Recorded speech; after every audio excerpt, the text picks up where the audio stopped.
Alright, welcome back everybody. It's been a while. I actually haven't driven Turnip here in probably just over a month. It's been sitting out front. I moved it around a few times here and there. But I drove it to work today, mostly because it was 41 degrees out today. It was warm, and she was safe from like road salt and road brine. As you can see, we're currently here sitting. We're now fifth in line at the car wash.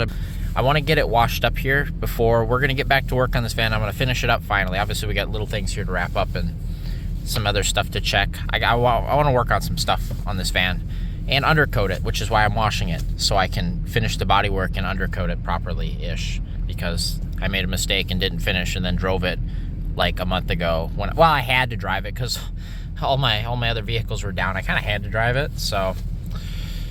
Anyway, it definitely got some road brine on it. I want to get that washed off. But we're here. We're waiting. It's got 156, 400 on the clock. It's running okay. Still ticky as usual. That's how it be right now. I'm kind of debating and game planning is what I want to do regarding that. But while we wait, I see the strap-on man. There he is. He's right there. Get him. Nice old Bronco there, too. I think it was a Bronco 2. Or is that an original Bronco? I don't know. It's an old Bronco, I think. But, right? Or is that like a Suburban or something? No, it's definitely a... Does that say Chevrolet? I don't know. I'm dumb. That's like square body. That might be a square body Chevy with a topper on it. I called it a Bronco? Wow. You guys are probably offended. Anyway, it's a thing. Anyway, before we took it through the car wash, I re-upped my tape on the windshield because the windshield still has not been glued in. Mind you guys, I've been driving it like this the entire time. I added some, this is supposed to be waterproof tape. It's called frog tape. It's a waterproof painter's tape. So I figured it would give us our best chance in the car wash. So that's great. I applied that today at work. 15 minutes later, we are almost there. We are runner-up. So look at us. First car wash for Turnip, the 93 Grand Voyager. Will we survive and not get wet? Here we go. Do we survive?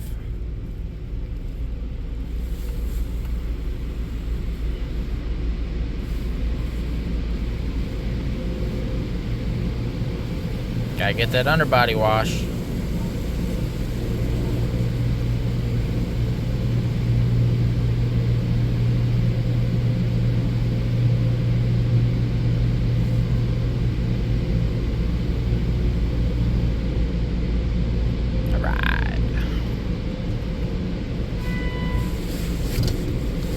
Alright, does this windshield leak?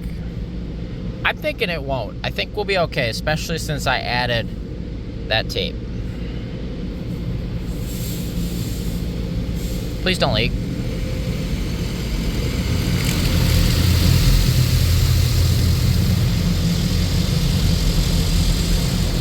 Good so far. Windows all shut. Appears. My tape has come down from that broken trim panel. That's cool. I gotta fix that, it's bothering me. Tri-foam. The good stuff. Maybe that'll clean some of that grime off the roof. Or just take more paint.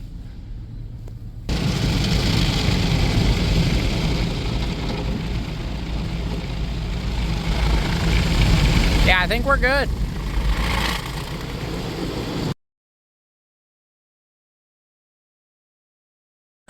Well, got an obnoxious weird noise. The tape survived the car wash, but the dryer got it. So I don't need it anymore. We just needed it for the car wash, so it did its job. So we're gonna pull it and some more paint off. I think I noticed it coming up there too, but... Oh, it's gonna take the blue off with it? No. That might be a problem. Can I rip it off here? Anyway. We're gonna go through this ordeal and try not take the blue tape off because I kinda wanna be sealed till I get home because that's gonna whistle like a... There we go.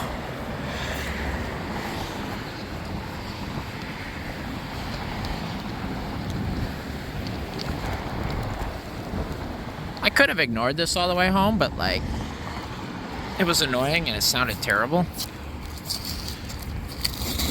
There we go. Oh, you son of a... That blue tape's been on there a long time too, so... There. That... we'll have to do. As you can see, this blue tape, you can see the difference in color. It was water soaks into this blue tape and then it slowly drips through. This stuff's waterproof. So if you ever have to tape your windshield, use waterproof tape. Anyway, let's back out of here and get back on the road. All right, we survived. We're rolling. Look at that, that's pretty. Looks better on camera than it does in person. Let's get her home. Okay, it's very cold and windy, but yeah, this thing cleans up nice. If it wasn't for the fact that it's Chrysler paint, it peeled all off, but this paint is in really good shape. Look how nice that is. It's been sitting out front of the garage here, like all dirty and, you know, dusty and road grime and salt and whatever on it. And now it's just perfect. I wish it sat like this for a month. Maybe I'd wanted to drive it more. Nah, this thing looks mint. Can't see this side so much, but it's white. Now we just need to get that body work done, get this, you know, green and blue tape off this thing, and she'll be perfect. So I'll see you guys in a day or two in the morning. All right, Turnip is in the garage now, and it's thawed overnight, and it's actually decently warm now. Well, it's like -20 outside, so I think what I want to do to start off is get in here, kind of clean out all the stuff I've got in here. I want to vacuum it up real quick. Let's get this tape off the windshield. It's already started peeling. And we'll get the cowling off. We'll get the windshield out, and then we'll take a look at what we're dealing with here, so we can come up with a game plan. I think I've got a pretty good game plan, but...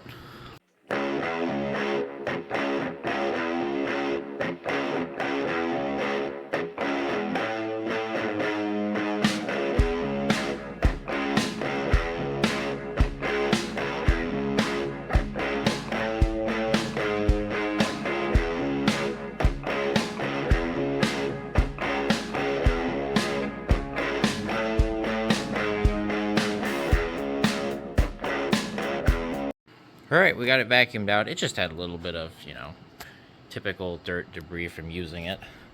Also got all this pulled out of the hatch. I pulled it forward here. So, hatch is all emptied out. We got all the miscellaneous trim pieces we need. So, had it wedged up here with a screwdriver. There we go. Boom. So, I'll pull it back. Start figuring out this trim stuff. I want to get this all put back together. That's what I'm going to do next. So I'm pretty scatterbrained right now. So one of the things I'm working on is the horn. So the horn doesn't work. Anyway, I was looking through this book here, our 93 manual, which told me that, well, I was looking here and I couldn't even get the relay to click when you click the horn buttons. So I'm like, well, what relay is it? Well, apparently it's relay number 3, which is the third one on the left, just above the yellow flasher guy over there. Anyway, I swapped him with a different relay, didn't make a difference. So now we're in here looking at the diagram. It told me to go to, well, I found the wiring diagram. It told me to go to 145 to find the relay, because here's the horn relay. So we go to wiring diagram 145. Just labeled down here. This will show us the relays here, as you can see. I love how there's one that says van conversion relay. That's fun.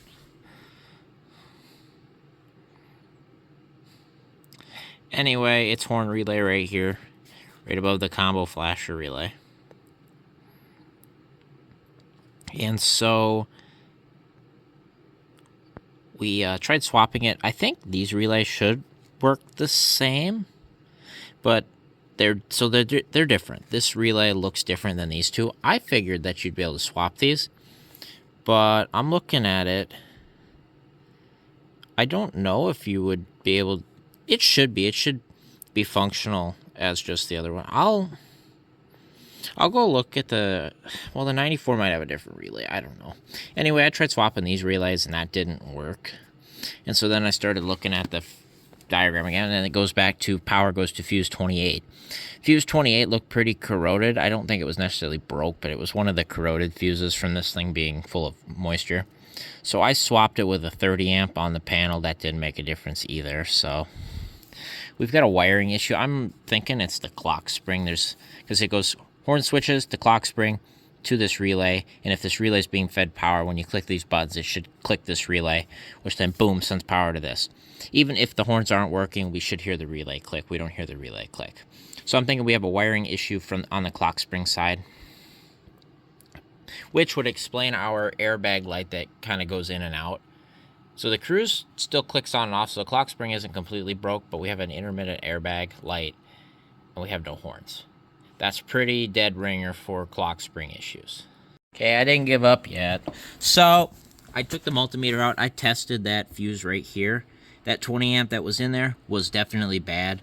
So I did replace the fuse, verified I had voltage on both sides, as well as, you know, continuity. You can test either seeing voltage on both, which proves that you're getting power to it. So I saw that. So I'm like, great, and it still didn't do anything. Still doesn't, actually, but anyway, we started messing with this relay. I pulled this relay out and I shook it around, and I could hear some stuff, so I popped the cover off. Okay, well, it actually looked okay, so watch this.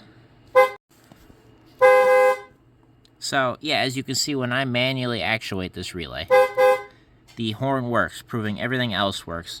This relay is not being told to activate. So that, I think, proves our point that we have an issue either with the horn buttons themselves or the clock spring. So what I want to do is, before we pull, put this trim back together, let me pull this apart here and get at these and see if I can jump this and see if that fixes it. Otherwise, then we know that there's a wiring issue. Well, we can check for continuity too, you know what I mean?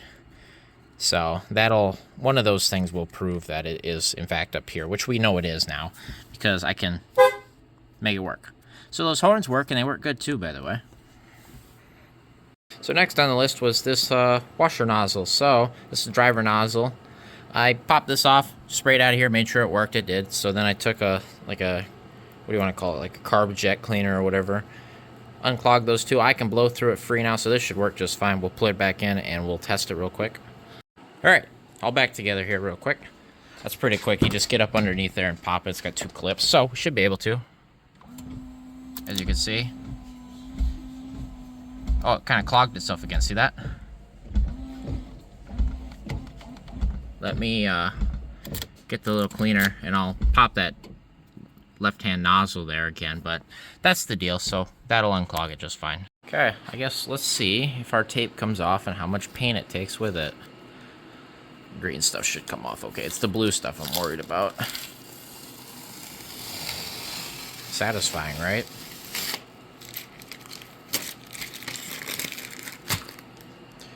Next, look at that rust. That's bad.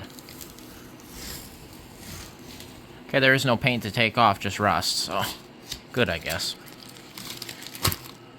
This is where, on the A-pillars, where there's actually still paint left. But this stuff's actually peeling pretty nice. Good quality tape, I guess. Sometimes it'll get like really hard and kind of seal itself to the paint. Okay, yeah, it's not so bad. Anyway, you guys get the gist. We're gonna pull this off. And then I gotta pull all that off still. Then I gotta find some sawhorses to put the windshield on so it doesn't get destroyed, because that would be perfect, right? Just what you want. Anyway, this is what we have to fix. You can't glue a windshield to that. That's really, really, really advanced rust. So we'll get it fixed though. Alright, we got the windshield out. As you can see, I got some plastic sheeting down for when we go ahead and start grinding and cutting away at whatever's left of that. Which isn't much going across most of that, so look at that. So that's the last layer of urethane right there. Yeah, I'm gonna start picking away at this. I gotta be careful of the headliner here. Kind of thinking I want to get something and tuck under here so it kind of falls off and not into this headliner here as well. I'll try to come up with something for that, but then we got to start picking away at this. It's still solid, but we got to get the rust off.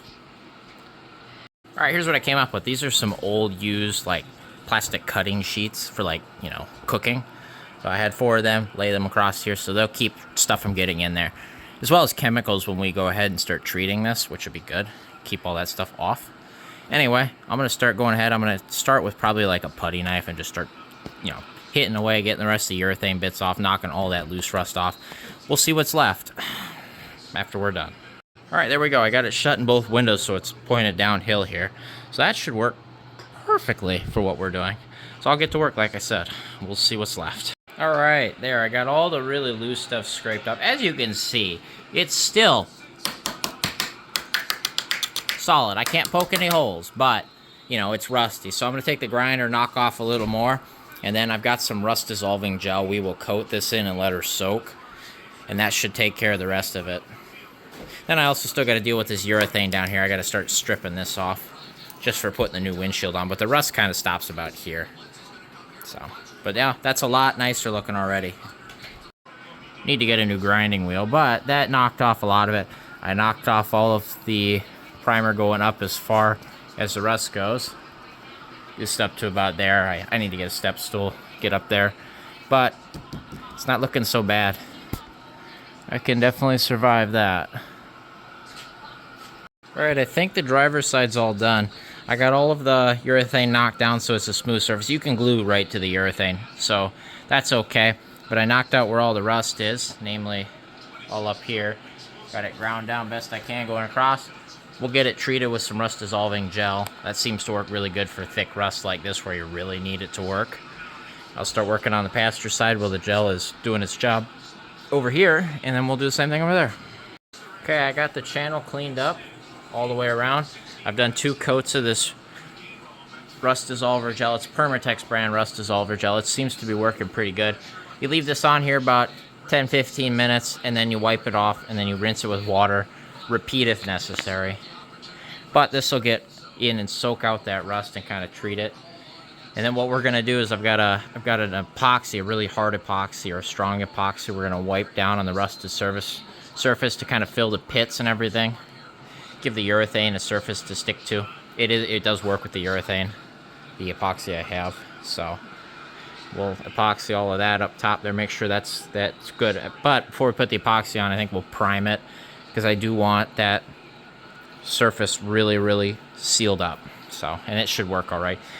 All right, I had it all cleaned up, and then I sprayed some rust fix on it. You know, we're putting all of the chemicals here, you know, really good for you. Anyway, that's gonna actually soak overnight, and then that'll dry, and it'll create a surface that we'll be able to put a primer, and then we'll put some white paint on, and then we'll, like I said, we'll put that epoxy over that. That should do all right. It's looking a lot better than it was already. So I was cleaning off the roof and knocking all the loose paint off, and looky what I found. I found a rot hole. Anyway, so I peeled it up, and I've been in here scraping and knocking all of the loose rust out, all of the foam out of that seam. Looks like I think we got it, and then I, vacuum sucked it out. I've got this little pick I've been going in here and kind of knocking everything loose. I think we did all right. So I'm gonna probably cut this little piece of metal out. I'm gonna fill that with a rust converter sort of deal, and then we will probably epoxy it back up and seal that up. Here's a spot water's been getting in right here. That right there is a problem that we have solved. The other side looks okay. The other channel's perfect. So, all right, I hit the window channel with a I hit it with a rust converter. Obviously we talked about it, and then I just hit it with a self-etching primer. And I also skim coated over. I just kind of dusted the roof. Especially I hit some spots where you could see where it was bare metal showing instead of primer. So I'm gonna let that cure up real quick. Well, real quick I should say. Let it cure up. And I'm gonna hit this channel with that epoxy, and I'm gonna put a coat of epoxy over it, and then we should be good as far as the window channel goes. And then I've got some white paint, and we'll white paint the A-pillars and as much as the roof as I can get. So get it looking a little nicer anyway for now. I did a little bit of prep work. Obviously I cleaned it. I knocked all the loose paint off I could. I didn't sand all the paint off. I don't care that much. But as long as it appears white from back here, I think we're looking better. The hood we're going to keep ignoring for now, because I got to do that one right because your eyes are right on it. But I'm up here working here anyway. I might as well get this done. Wait for the rust treatment to cure on there because we cleaned that out. And when that's ready, I'll epoxy over that just the same. So I know I keep saying epoxy, but what it is specifically is it's 3M panel bonding adhesive. And this is the good stuff. Like, this is the stuff they use to bond the panels down here, and, you know, all kinds of stuff on new stuff now, you know, older stuff. Yeah, this stuff is good. Urethane will stick to this like anything else. Like, it'll stick to this good, and this stuff is going to bond really good to everything. So that's what I used on Blue Van. That's working so far. That's what we're going to use here. Like I said, we're going to put a thin coat over the whole window channel. I'll probably brush it on, and then we're going to fill that with panel bonding adhesive, mostly because that's what I'm using. I could get the fiberglass out. I can mix fiberglass up, do all that. I don't want to. I'm going to use this. This is like a $60 tube, by the way. This thing is not cheap, I think, if I remember. Yeah, work time, 90 minutes.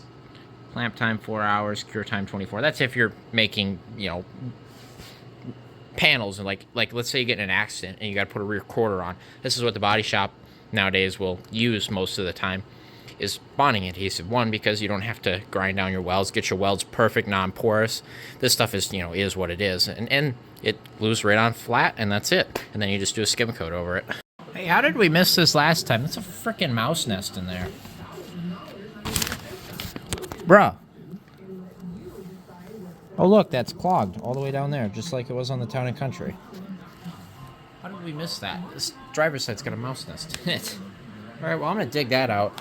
I'm waiting on a paintbrush delivery to apply the epoxy, so we're going to do this, I guess. I think we're going to get the oil changed and everything.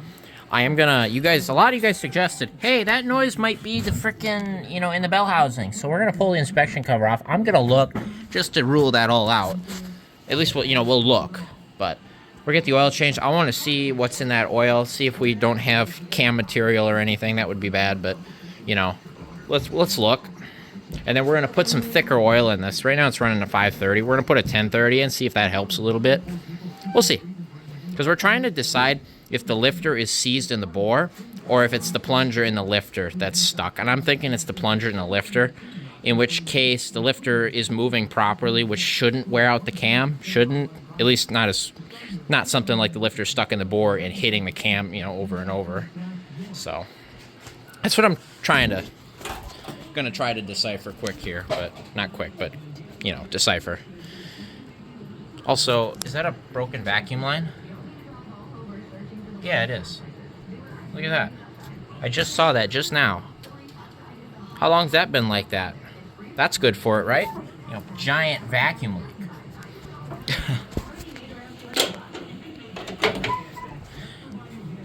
Bruh, how long's that been like that? You know what? I kind of want to fire it up just like that, and then we'll plug it and see what happens. That's funny. Can I get in here to start this thing? Is the question here. Can I cheat this? I think so. Yep.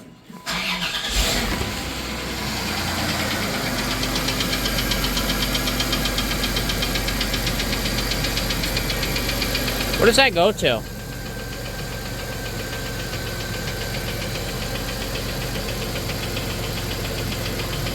Wasn't really pulling that much vacuum.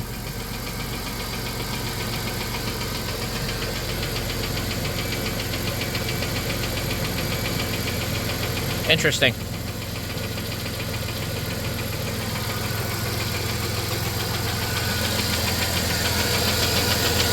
Sounds like it's back here, you know, at the very least. It's either on the back head or it's down there. Definitely not up front here.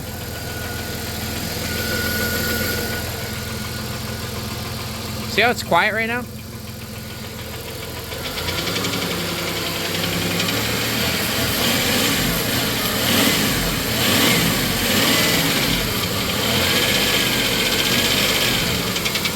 See, it's in and out.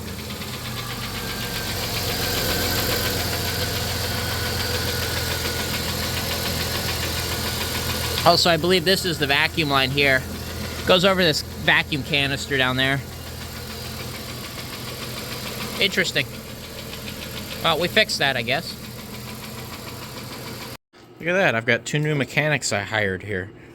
We've got a fuel injector treatment from What does it say? 1997 copyright. That's a good one. And we got an old school bottle. New easy pour bottle. Marvel Mystery Oil Super Gas Treatment. Improves gas mileage. Prevents sticky valves and piston rings and clogged up injectors. Reduces friction. Does not harm catalytic converters. So, that's cool. That one's 2006. So, I don't know which one we're gonna use. They're both not full. I think we'll go with the Marvel. We'll put the Marvel in the tank. I wanted to see if I had some like Marvel oil that you could put in the oil. I'll see if I have any of that.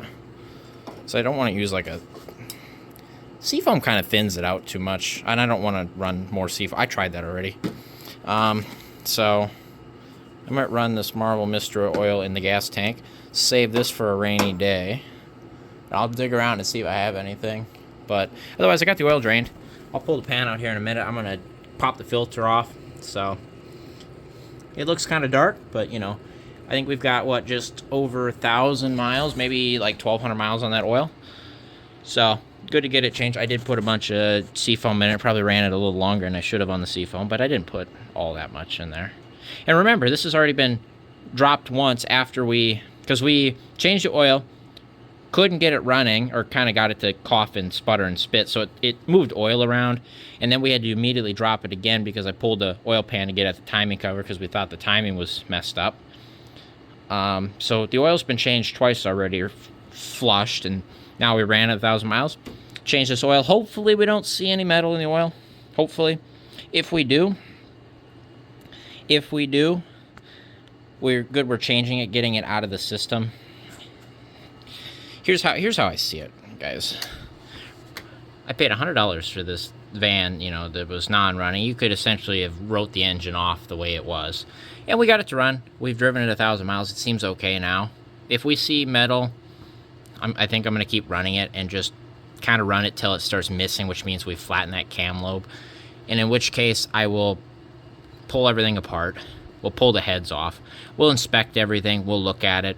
You know, we'll look at the rod bearings and everything. We'll look, yeah. And if those all look okay, we'll be fine. Otherwise, we'll replace the bearings as necessary, check all that. And we'll put a cam in it and new lifters, you know, push rods and everything, and new head gaskets. If it looks good. Otherwise, I'm going to run it till it flattens a cam lobe and starts missing, and we'll put a different engine in it. You know, I'm in this engine not very much. I'm in it a set of gaskets, so I'm not too worried about it. I'm glad it's ran as much as it has. And who knows, maybe it'll just keep running. You know, it just might. You really don't know until it decides to not. So that's where I'm at. So I don't want to pull the whole thing apart, considering it's running okay for what it is.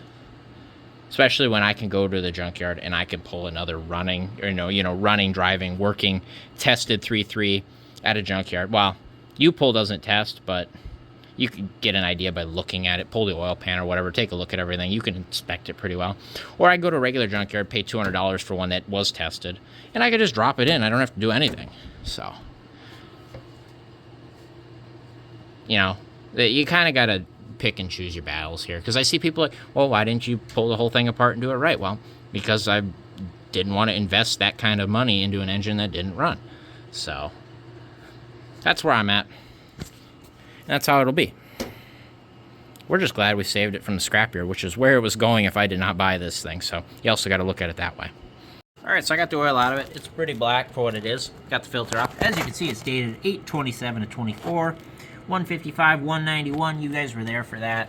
That is a Mopar filter, as is this. This is the Mopar filter I run in all of my 3.3, engines.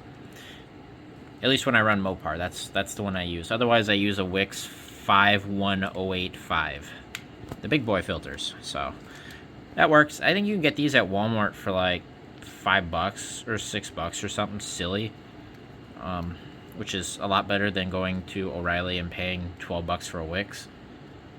At least I think that's what I paid last. I bought a bunch of them. They might have been on sale, to be honest with you. Yeah, because what is it? MO090 is the filter number on the box. That's what I run. Either that or a Wix, like I said, a Wix 51085, a microguard, whatever. It's an oil filter, okay? So, we'll oil that guy back up, throw him back up there. We'll put some fresh oil in it. We'll stick a magnet in there and see if anything comes out. I don't see any swirls. It actually looks good. So I'm not that worried about it, to be honest with you. And then we'll pop that inspection cover off and we'll take a look. Like I said, I will take a look at it just to verify it's not going to hurt, that's for sure. Wouldn't that be something? A weird noise we're hearing is freaking hitting the inspection cover? Or, you know, bell housing bolt loose or something stupid? I don't think so. I'm certain it's a lifter tick on the rear head, but I'll check. And I will let you know. So I didn't make sure this pan was completely clean, but when I looked at it, it looked okay. Well, we got a magnet here, and I stuck it in.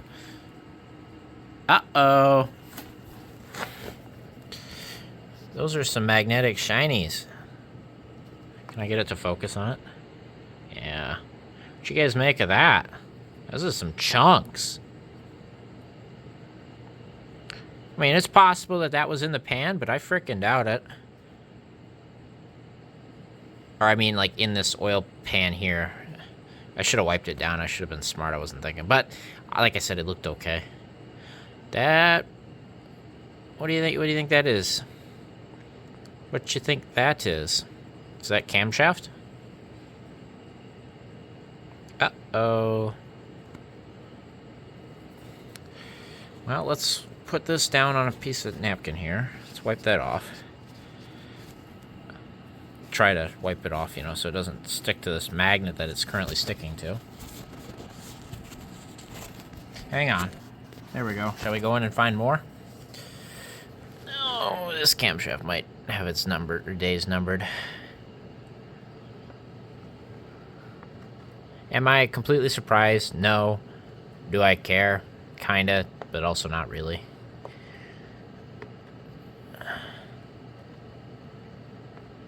Okay, I'm not gonna lie, I do care a little bit. But, Yeah, now it's just fine stuff. I found that one pretty big piece. And a little bunch of fine. Probably could get this sent off for an analysis. You see it kind of swirly as I do that. But, I don't know that it's worth the $35 because I do know that there's metal in the oil. I don't need them to tell me that. So, and here's the other thing about this that I was thinking about it too. So, I don't know if I mentioned it. I don't think I did, to be honest with you. I don't think it's been mentioned anywhere in the series. So, this was told to me by the guy that sold the van to me, that him and the prior owner back in 2000 whatever the heck, this thing needed an alternator, right? What he didn't know is that the previous owner did replace the alternator. We figured that out because we found the junkyard sticker and the instructions on how to do it. That was done, and obviously the alternator that was seized in here had junkyard writing on it. So they got it running, or they got the alternator fixed, and this is probably when this occurred. So they got it fixed. They had the van running. Turns out that they had it running because this property's on a hill. They had it running on a hill like this, and they forgot about it. And it sounds like to me that when they realized they forgot, it was making clicky-clacky noise, which is probably the clicky-clacky noise we hear. And what I'm figuring is that lift was starved of oil, and therefore it got hot and stuck in that bore. And who knows how long it ran like that. So it's possible the damage was already done by the time we got to it, because it was already clicky-clacky when it came to life. So, is there anything I could have done? I mean, I could have pulled the heads off, pulled the lifters out, found the bad camshaft anyway. So who knows? But that's not promising. Right there. That's not promising. That's what we pulled out of it. We didn't get really any more when I stuck it back in and swirled it around. No, is what it is. I put some more oil in it. I'm gonna pull the inspection cover, look at that real quick. I'll let you know that that isn't the thing that's wrong with it, and then I'll get it back on the ground. We'll fire it up and see if the noise goes away at all. We'll see. I'm not gonna write it off, like I said, especially if we've already got metal in it. Heck, let's run it till she blows. That sounds like fun, or gets really bad and misses really bad and is undrivable. So cool. So that pan was a little contaminated. Those are some wood chips and stuff. But I don't think all of that is wood chips. If you look here on the magnet after I drain the oil, we've got, well, some of that's rusty looking metal. So some of that definitely is not from the engine, but I'm thinking some of it is. Yeah, I should have cleaned this pan beforehand. That was dumb on my part.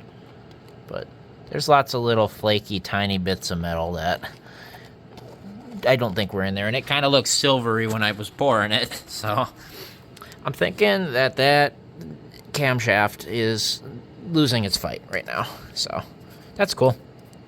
Just so you guys know. You guys were all right, and I should have tore it apart. But whatever, too late. Like I said, it was already ticking when we got it. Who knows how long it had been ticking. By that time, I think the damage was done. So we just got more use out of the engine than would have happened otherwise. I'm not over it yet. As long as it keeps running on 6, I'll keep running it. Well, it's running. I got to check, make sure it's got oil pressure. I didn't see an oil light. Oil pressure looks good. Still making a clicky clacky, but take a look under here. I don't see anything where it's rubbing or making noise. Oil pan's kind of like the gasket's kind of hitting it in the back there, but that's nothing. Looks good. Stick your fingers in there. That'd be really good for it. Otherwise, we're not leaking. Looking good. I think that cam is getting eaten up, so that's cool. But hey, we checked.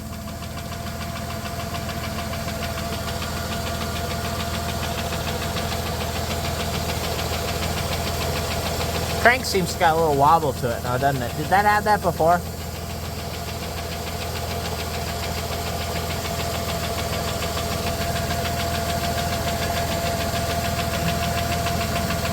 Oh, runs the same.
Well, we hit some white paint on the A-pillars, hit the whole seam here, and got as much of the roof as I can. This coat didn't cover that much. Also, this paint did not spray very well.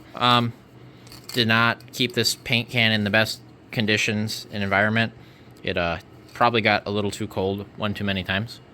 So it's been, you know. But hey, it sprayed okay, and the color looks right. I laid it on pretty thick to try, you know, get a good coating and not so much orange peel. But I think the A-pillars look decent.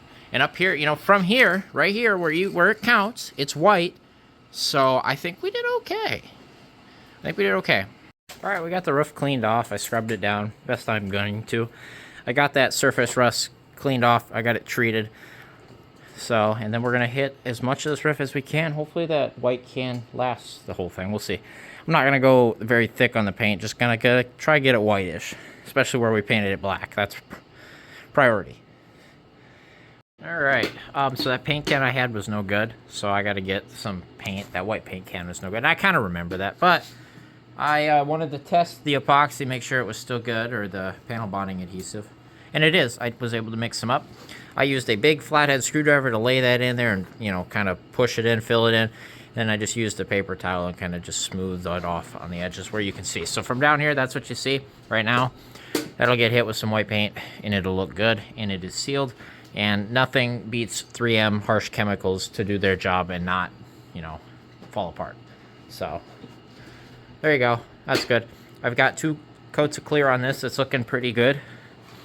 I did tape off the windshield channel, so that's all good. We didn't get clear on that. But we're looking pretty good. Got the rust hole fixed anyway. Got the rust fixed here. I think we're looking pretty good, about as good as we can, besides the fact that I need some white paint cans to get this going, and a brush to brush the panel adhesive onto this, because I'm not doing the whole windshield channel with a screwdriver. I will not do that. So, well, I got 2 cans of gloss white paint and primer, and 2 cans was not enough. I got all of that, all of up here, and then I started running thin, so I panicked, spread it out as best I can. So it definitely ain't great. It wasn't great before. It matches pretty good back here where I got a little thicker. If I had a 3rd can, I'd go over everything again, or a 4th, and I think it would look pretty decent. It'd look really good if I actually sanded off the paint, you know, that's gonna flake off again, but for lack of effort and at least coverage of the rust, I made sure to hit those and cover those pretty good. I think we did okay, and as you can see, our hole is sealed up there. Now, I think for a piece of the roof you can't see, from here it looks frickin' perfect. So that's a lot better than it was. How about that? Okay, that is all of the 3M panel bonding adhesive I had. It was about half of that thing, and that did this whole thing. I did the entire channel, so that should give a really good surface. You see how it's kind of rough?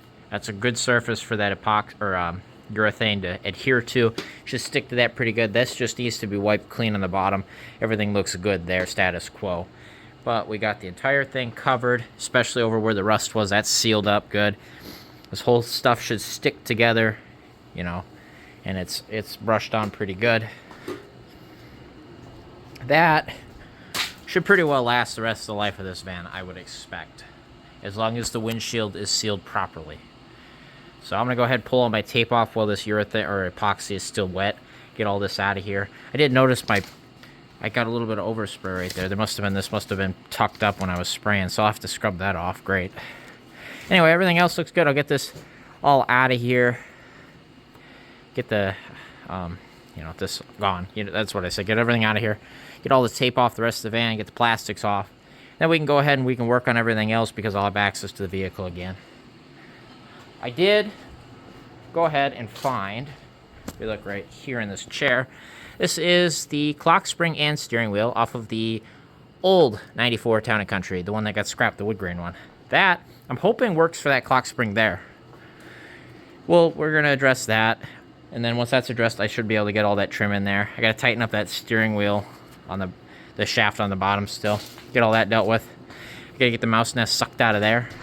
We're looking pretty good as far as everything else goes, besides the engine, but, you know, that's where we were before. Look at that roof. From here, it looks pretty decent. That's a lot better than it was, so maybe next year we'll get the hood, or later this summer, I should say. You know, not when it's cold out. I'm just doing what I can while I got it in the garage here. Okay, so I went to get this mouse nest out of here, and I had to get the wiper transmission, whatever linkage you want to call it. Anyway, the polyurethane bushings disintegrated as soon as I tried to do that, so good thing I found that, I guess. So it's getting 3 new bushings at some point here, which is great. Actually, see how shiny that one is?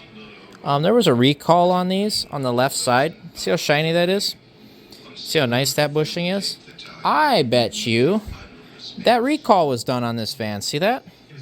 So maybe it only needs 2 bushings. The 2 that didn't get recalled.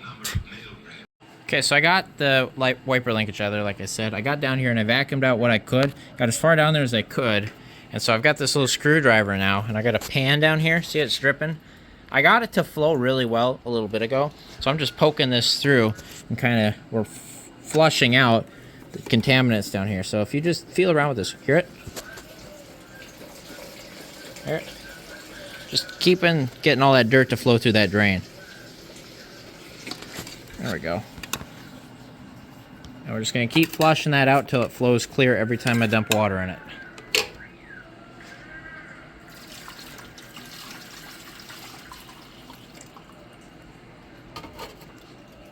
Nice. See, it's holding water again.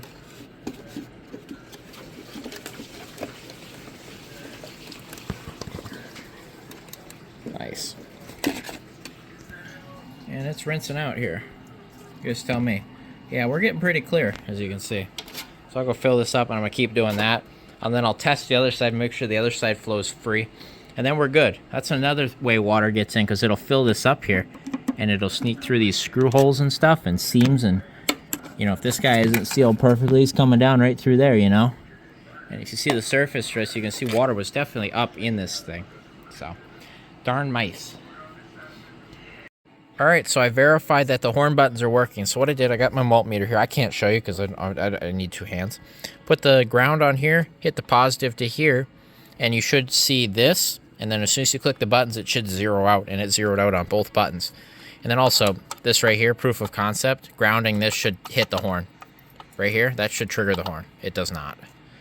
So, that clock spring is bad. We're going to get the steering wheel puller out. We're going to pull this steering wheel back off that we've already had off. And hopefully the 94 clock spring will work. Actually, what I can do is I can plug the 94 clock spring in and test it real quick, actually. That should work. Okay, I think I spoke too soon here. So, I plugged the other clock spring, the whole wheel actually, and I plugged it in right here, and I clicked it, and the horns did nothing. I started looking closer at this relay. Notice here how we're missing the coil. See the coil right here? See the two wires off the end? They're supposed to be soldered to the rusty frickin' plate. You can see the end of one wire sticking out right there. See it? I believe that this relay is in fact bad, so that's great. And then me doing this is just doing with this whole coil guy, because he's supposed to be magnetic and suck that down. Anyway, it's not doing that because it's not making continuity there. So that is probably what's wrong with it, actually. So I will, and apparently those relays don't work for it, so I'll have to go see if I can locate a horn relay and go from there.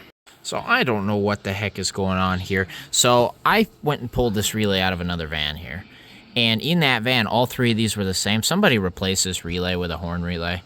So I don't know, with a different relay, but it should work the same. So I pulled this relay out, and this is a power pin, and this is a power pin. I jumped the top pin to the bottom pin, and I can kick the horn on. That's what we were doing with that bad relay, was jumping these two together where that coil wasn't working. This right here, as you can see, the only wires are in are this wire, and this wire. This is the signal wire coming from up here. I ohmed this out, and it ohmed out fine going through the clock spring.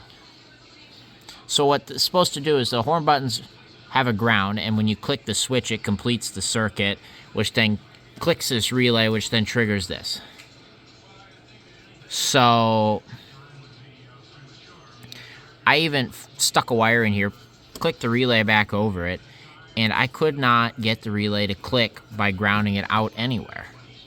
I don't know. Anyway, I gave up, so what I did is I went down here and I tightened that little nut on the steering wheel shaft right there that I left a little loose, and now I took all of the play out of the steering wheel that was in it. That's very nice to have gone, because I left it just a hair loose. So I don't know. I have that other clock spring. I tested it. It didn't work. I don't think I need to put it in. I don't think that's my problem. Now, could it be my airbag light? Sure. I don't know. I haven't got that far yet. But I can't get this circuit to work at all. We know the power's good because we get power going through here. We tested all that. That all functions. Whatever's happening between this little wire here that goes up through here, goes to here, which is this red-black, and goes through the clock spring, goes to here and here. That, whatever is going on, is not working. My understanding is that should ground out, and I was looking at the wire diagram again. That's what it appears. You ground out to complete the circuit, which clicks the relay, which then triggers the stupid magnet on the coil of the relay, which then sucks the two together, connects these two top guys, and it works. Why is that not working? I don't understand. Unless I've got a bad ground on the dash, but nothing else would work if that was the case. So I don't understand. I'm gonna ignore it for a little while. I'm on the back of the fuse panel, or relay panel. I'm bumped right into this wire. It's freaking perfect. There's nothing wrong right there. Nothing. Absolutely nothing wrong with that wire. That wire is perfect. So, why doesn't it work? We know we can make the horn work. We know all the power relays and everything, or the power wires all work. That's all good. I guess I could ohm it out from the frickin' to the relay or the fuse. I don't know. I don't understand. Unless it needs a specific relay in 93, and I don't have that, I guess. I don't know. I don't get it. That is weird that it's a different relay, though. Well, I've got the windshield all prepped here, got everything scraped off, got it really clean, as you can see. It looks really nice. That's ready to go. This is still curing. It's pretty well. It's just out of the tacky phase. Anyway, I've got it situated for the night. There's 2 cats in here. I gotta keep them out of here. Anyway, I got it pinched in the doors here, and then I've got 2 vice grips clamped decently on here, obviously using this to kind of keep it out of the paint, but obviously it doesn't really matter. This is to keep it for when they inevitably get on here, to keep it from pulling. So that should work. That's pretty good. Everything's secure. I'm gonna get a hold. There's something different here. I gotta talk about these relays. Something must be different from the model year I pulled that other fuse out of, where they're all the same, and the wiring in this 93, where it's got a 3-pin fuse instead of a 5-pin. Anyway, I'm just gonna go buy a 5-pin fuse that works. I'm gonna go buy a new 5-pin fuse, and then we should be able to verify, because I've tested everything. Everything's good. It's got to be, or not fuse, relay. That relay. So it's got to be the fact that I need a 3-pin relay that works. So I don't know. That's weird. It's interesting. The relay that was on there was obviously replaced at some point, so I don't know what's up with it, but that's going to be it for tonight. Obviously, we made some good progress. Roof's done. Windshield's ready to go in. And, yeah. Figure I'll give you guys one more cold start. It's the next day here. We got to go run some errands, grab a relay at O'Reilly for the 93 Voyager and everything, among other things. But it's even colder today. It's negative 15 or negative 16, I think.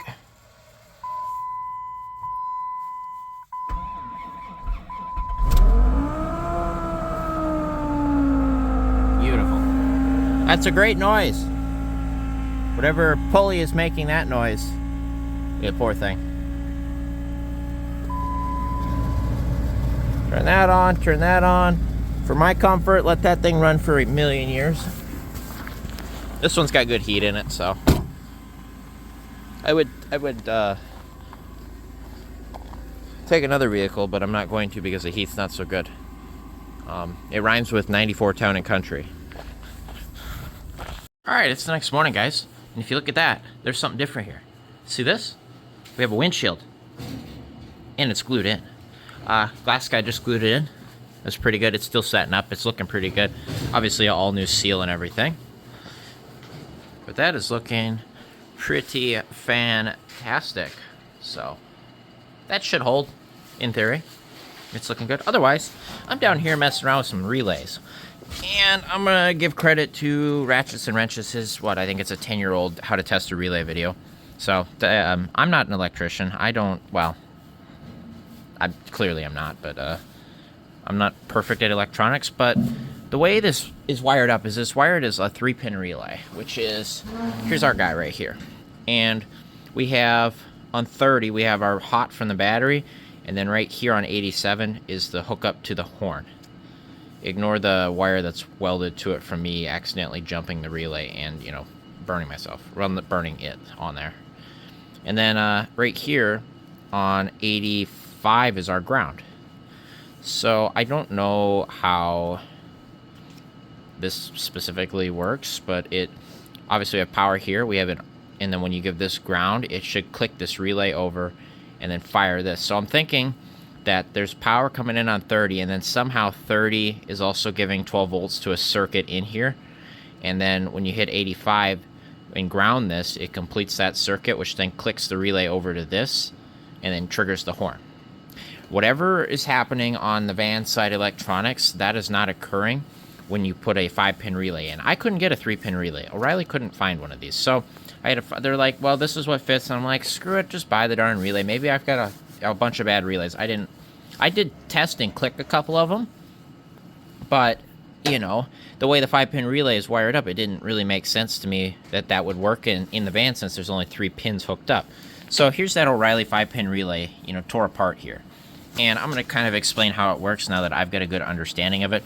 So right now, we've got this wire here, which is giving juice to the relay. And what we're going to do is click that little coil, which is right here. And we're putting juice on 86, 12 volts to 86, and then we're going to put a ground to 85. And that clicks that relay. Now, that just operates your relay circuit, which then obviously is a little contact pin that moves from, I think it's by default on 87A, and then it moves to 87, which is right here. And then the way that works, I think, is if we touch this to 87, we should get a light up on 87A. I think. Maybe not. I thought I saw it light up. Anyway, I've got a test light here, and I'm testing. So if you notice here, oh, did I lost power because my wires are all janky. That's what happened. So we'll just kind of stick it in here. And this right here is our 12 volt feed that we want to go to our device, i.e. the horn, or in this case, a test light. So we got 12 volt feed on, what is that, pin 30 up top here. And on 87A, it should light up. It is lit up because that's where the switch is by default on. So you can have something that's normally on or normally off. Now, we hook it to here and we get no light. But if we go ahead and we click this guy on, that switches the relay from 87A, the center pin, to 87. So if I set this light to 87, it will come on, and when I take this off, it'll go off. So we're turning the horn on and off. Or if you really want to be dumb and wire it normally on, you can wire it to the center one, or whatever reason. Anyway, everything is normal here. So the horn on our relay is hooked to this pin, like the little horn button, so that ground. 30 is our hot coming in. We tested 12 volts on pin 30 on the relay panel, and 87 is where the horn hooks in. The only thing we're missing is 12 volts to pin 86. So what I'm going to do is go into the vehicle, into that relay panel, and because we've got a blank hole for that, we're going to wire 12 volts into pin 86. And I think I'll just jump off the 12 volts that goes to the horn, and I'll just splice into it, and I'll add another pin into that and make it a 4-pin relay. So this is what that would be, because you could get a 4-pin relay, and 4-pin relays are the same except pin 87 is chopped off, or 87A is chopped off. I could show you an example, but I'm not going to go grab one. Anyway, it's going to turn it into a 4-pin relay circuit, and that should work for my case because I've tested everything. I don't understand why it doesn't work otherwise. So I'm going to test that theory by jumping a power wire into pin 86 here and put it in the van and then see if the horn button works. So, but I think that's how we're going to do it. Okay, so here's my plan. I'm going to do it semi right here. So see this guy right here? We want one of these little guys that'll click into the relay panel.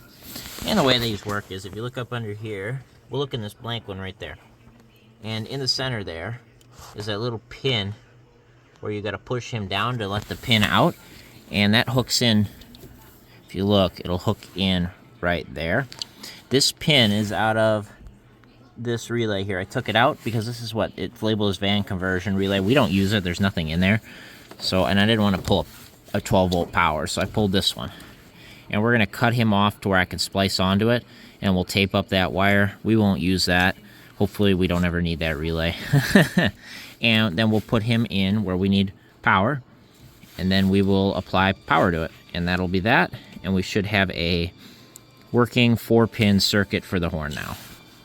In theory. Ah, my genius is scary sometimes. So as you can see, that proves all of that literally works. So clock spring's okay, everything's okay. So here's what I did. As you can see, we added pin number, what is that, 86 or 85, whatever the side pin is here.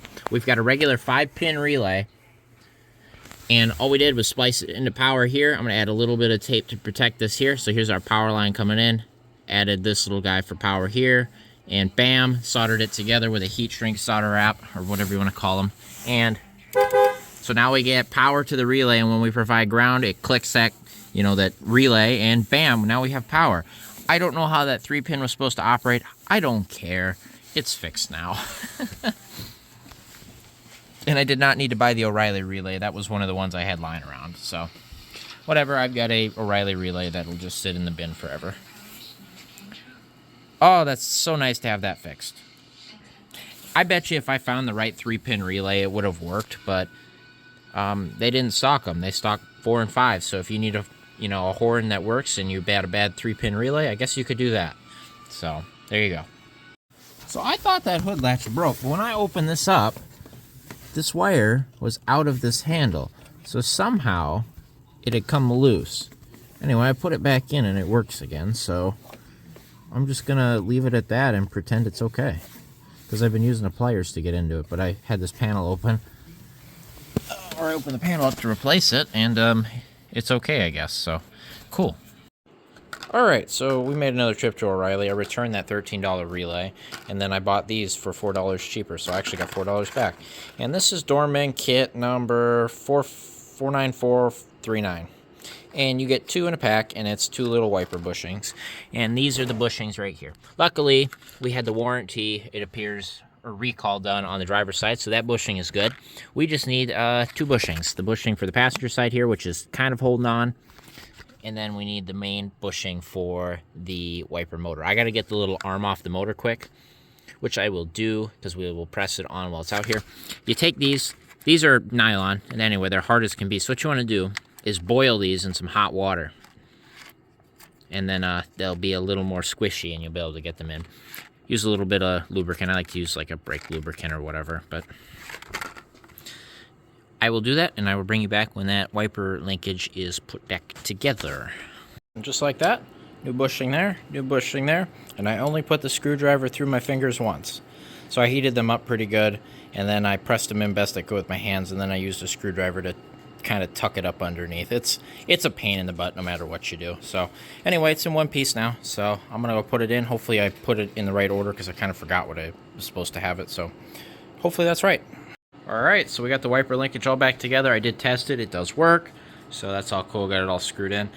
Now, we've got this big kind of mess here, and I kind of blobbed the rust here. So it kind of, well, it looks better than the rust, to be honest. I'm not going to lie to you.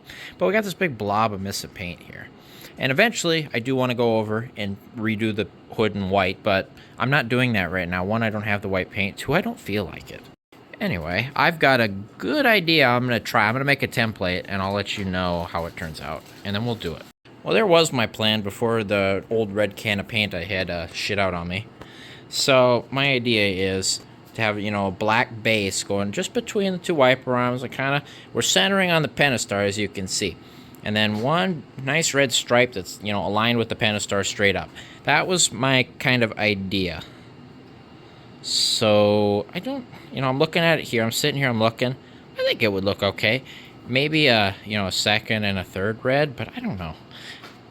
I think that's my plan, or was. We'll see. I might grab a can of red paint. I might not. We might not do this. We might do this. Tell me either way if you think that was a good idea. The idea here was I don't want to spend 3 days sanding down the hood, priming the hood, painting the hood 10 times, clearing the hood 10 times, and then it being good, because the hood is your center focus. You got to have that right. You got to do it right. Up on the roof, I'm looking at it from here. It's white. Good. Here, it's got to be nice. So this was my, can I cover most of this up and make it look less bad? But we'll see. I don't know. We'll see if I do it or not. Alright, I just hooked up the shift indicator there. So you pull that little screw out, and then that slots into the guy here. And then you just screw it up, screw it back in, I should say. And then you hook the little metal guy there. And then you can adjust that screw in and out to adjust how it shows on here. But there were some witness marks. I kind of set it to where it was. And if you look, reverse, neutral, drive, 3, low. It's lined up pretty good. So there we go. That all works now. Now I'm going to clean up the trim, get this all put back together. We still got an airbag light, and I'm not quite sure. So I can't really read the airbag codes. I got to figure out, do some research on how I can get access to that. The Genesis scanner says it can't see the airbag computer, but I don't know if it is able to. And the airbag software that's on it doesn't work for it. It doesn't have a 93 Caravan programmed into it, so I'm not sure I can read it with that. I've got another tool that I've yet to introduce to you guys. Once I figure out how to use it, I will. It's called Chrysler Scanner, and I ordered it, I don't know, a month ago or so. Anyway, it's an aftermarket program scanner that should, in theory, be able to do everything. But it's you kind of got to learn how to use it. you got to be able to talk SBEC and like CCD and stuff. But I'll show you all of the fancy old school communication, bus, whatever, however these computers talk. So I'll introduce you guys once I figure out how to use it. I don't know if that'll be able to get into this airbag computer either. I don't know. We'll see. Because I'd like to know what that is, because our clock spring appears fine. I'm worried the computer down there is just junk. But we'll see. I got to be able to read the airbag code at some point. I will figure something out. Whether I do that or order a DRB or what. But I'm going to get this trim put back together. I'm confident enough for now that we don't need to mess with any of this stuff. So, and at least, honestly, you know, you put a happy sticker over the airbag light and then it's okay. All right. Finally got all of this trim all back in. Even the plastic covers on this side and the one over there you can't see. And the glove box tray. That is the glove box tray that goes with these seats out of that other Caravan, or out of that Voyager with the darker color. But I did swap the locks over so the factory key fits the lock. So, all right, it's all done, and I even wiped down the dash a little bit. So, looking pretty A-okay there. And the interior is finally all done. Well, I eyeballed that tape on there. I think I got it close. Measurements look pretty good. As you can see, the Pentastar is going to be the center of the attraction here. And then we're just going to send that gloss black, let that cure, and once that dries up, then we'll put some more paint or tape down to make the lines for the red stripe. I don't know if I want to bring the black all the way down. I think I cut it off right here. I think we cut it off right in front of the pinstripe, so we'll put a piece of tape like that. But that's the gist of it anyway. We're just going to send it. Alright, we got it all masked off here. I don't know about this tape. It's a plastic waterproof painter's tape. As you can see, I've got real tape under there, but I got this cheap, so I was going to try it. So what's going to happen is it's going to bleed under it and make it look really ugly. So let's use it anyway. But I got it masked off. I think I got it eyeball centered. So as you can see, we pulled the emblem out. I did wipe this down so it's, you know, degreased or whatever. I didn't strip the paint off it. I could. I really could strip the paint off right here. At least hit it with a sanding disc. I should. I might. Let me sand that quick. At least we'll make this look good. We're not touching any of that, but I will quickly hit this and knock the loose stuff off. And then we will paint that black, let that sit while we work on something else. So I was just going to sand it quick, and then I remembered I bought this for $1 at a hardware store closing sale. And it takes this paint off like it's nothing.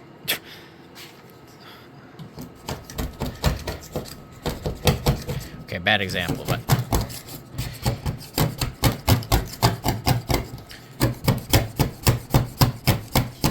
but it just takes this paint right off. Look at that.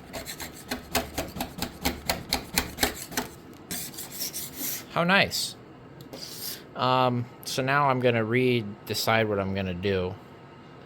And maybe I will paint the hood. I could, I guess. Decisions. I already got to retape this side anyway because I hit the tape. So we'll see. I'm going to play around with this, I guess. But look at that. It took all that paint right off. Probably helps that the paint isn't stuck to it, but you know.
Okay, so that's quite interesting. So as you can see, I got this all peeled off. This all chipped right off, besides that little corner here. But let me show you something here. So I guess they're different, technically different brands, but they're the same thing, whatever. I bought them on sale, like I said.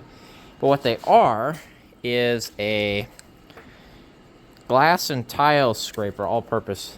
And, well, I started with this one right here, right? You know, and it was locked in. I'm just scraping away. And I get over here and I start having a little trouble. One, there was a little low spot right here from a dent. And then this paint in the corner kind of had some integrity left to it. So I was like, oh, I'll flip to the fresh blade. And then I noticed that this blade fell out immediately. Wasn't locked in. And that's when I realized that from, you know, probably for safety reasons, the blade is on backwards. That's the dull part of the blade that's sticking out. Maybe that's intentional. You can use both sides, but it's not sharp. And then I flipped this one over so it's on the sharp side, and I was able to get all this out. But these work really good on this crappy paint. And I know how to remove paint on these when I don't want to sand. Because, I mean, at least I can wear a mask. This is solid enough. I'm not going to breathe it in. I just suck this up with a vacuum. But those work really, really well, actually. I'm almost, I would consider about halfway done. Because we went a little over half and then got a little bit down here. And I'll get the rest of the hood done. I'm drawing the line at the fenders. I will not do the fenders. That is where I'm drawing the line. So, the new line in the sand. But I guess we will paint it white. I don't even know if I'll do the pinstripe then, since I'm doing the paint. I might as well just leave it white. So, I don't know. We'll see.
There's some progress. I don't know how much of that you caught. The phone went dead, but the paint just kind of pops right off, except in the corners and stuff. So then you got to take the razor blade, but I got down to here, and I've kind of got this sanded smooth. It's my play here, and I kind of went over this with 500 grit, just kind of even it out. I still got to come back and get as much of this. I couldn't get I got to try to get a foothold in here, and then I can get up under it. But it's getting to this paint over here in the corner is like decent-ish. But we're almost there, and then I'll just go over it and I'll sand it real lightly. We're not going to prime it because this primer is already here. We're just going to paint right over. There's a couple tiny little rust spots I'm hitting down to bare metal. That'll be okay. I'm just going to paint over it. I don't care. So it should be okay for now. A lot better than it was. How about that? But it's looking pretty good for what it is. I did vacuum a bunch of it up, so...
Okay, well, that is something right there. Was not planning on doing that. Anyway, that's as far as the scraper will go. This little bit of paint around the edge is the good paint. So we're going to sand that down till it's smooth, and we'll paint over that. That shouldn't be a big deal. The only problem is there is rust here that's starting to bubble right here and underneath the hood. We'll have to deal with that. I'll grind that down really quick and treat that, and then we'll put a little bit of primer there. Call it good, and then we will hit this with paint after this is all lightly sanded down. We should be good. Yeah, well, that's interesting. I guess it will get painted white, and I probably won't do the stripe if I do the paint right, like I said I was going to do, so. There was the rust I was talking about, and it was from that bug deflector, if you guys remember, that it had. So I knocked it all down real quick. We'll just hit that really quick. But there, that rust is prevented, so it should not rust and continue to rust. Okay, we're almost done getting this sanded. I got it pretty smooth. There's a little bit up here I got to work on right here. Otherwise, this is pretty smooth right here. I'm just working it with 400 grit. I could probably do it with like 250 or something and then work my way up to 400. Instead, I'll just keep burning up these 400 grit pads as they fill up with paint. But we're almost there, and I've got pretty well gone over the whole thing here, and it's pretty smooth. It ain't perfect, like where I hit the razor too hard right here. I can kind of feel that, but and kind of right there. But it's a heck of a lot better than it was, so looking pretty good. We're almost done, I would say. Okay, I'm done sanding. It's really smooth. There's a couple of fine scratches I can kind of feel. I don't care. We'll lay on the paint pretty thick, hopefully, and not get any runs. That one I can kind of feel right there, but I got him smooth off pretty good. That it should be okay. This is really smooth right here. Got this perfect. There was a big rock chip right here. I got most of it out. But it's smooth. I'm going to clean it up, degrease it, get some more plastic sheeting everywhere, and we're just going to paint it.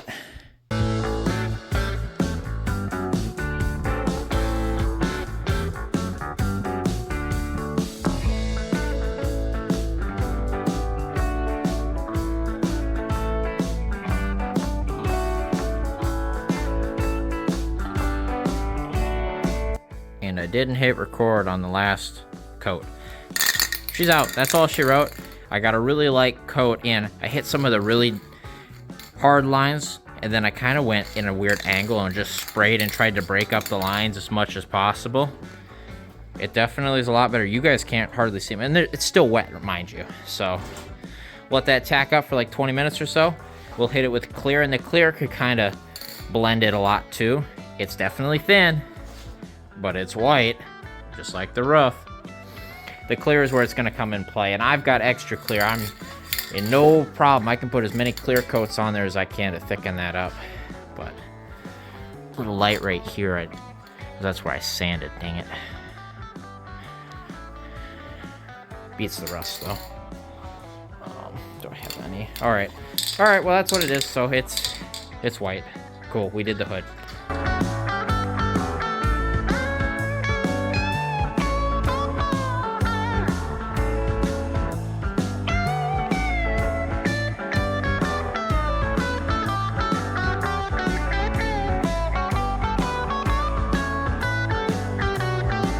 Okay, I guess I was up long enough, oops, as I kick things, that I was able to, this is all dry, I was able to pull all the plastics out around and get the hood shut. Got this all on it, got the wiper nozzles on it. The passenger side, this guy that connects to it, it's like a flow restrictor or something. Anyway, this came undone and it like fell apart, so I gotta salvage this from somewhere else. I got some ideas. I think I still have the hood off the old 94 Town and Country. The wood grain one. I should be able to salvage one from that or something. I might even have one of these laying around. But anyway, the nozzles are on it for now. I'm going to put this somewhere so I don't forget to do that, like up on the dash. But wow! And I still haven't wet sanded this and made it, really shiny. I can see the striping in it. If I look close, I can see the striping. But it's fine. I'm not even mad. That looks really, really good. From right here, looking on camera, this thing is perfect. Look at that, the roof's got paint. There's no tape around the windshield. All those splots are the paint chips from me scraping. I gotta blow all that off, but I'll do that some other time. Same with the bumper. The bumper's really dirty now. But the hood's perfect. It's freaking nice. Like the worst spot on it now, besides the fact the roof is rattle canned really poorly, this is like rattle canned decently, is the driver's side fender. Oh, besides the rust on the driver quarter, you know. That's about the worst paint chipping. I'm not going to fix it. Maybe, just maybe, when I have extra paint left over from that, I will take like a Q-tip or a brush and just dip it and fill these. That'll be the most I do with it. And I probably will, to be honest with you.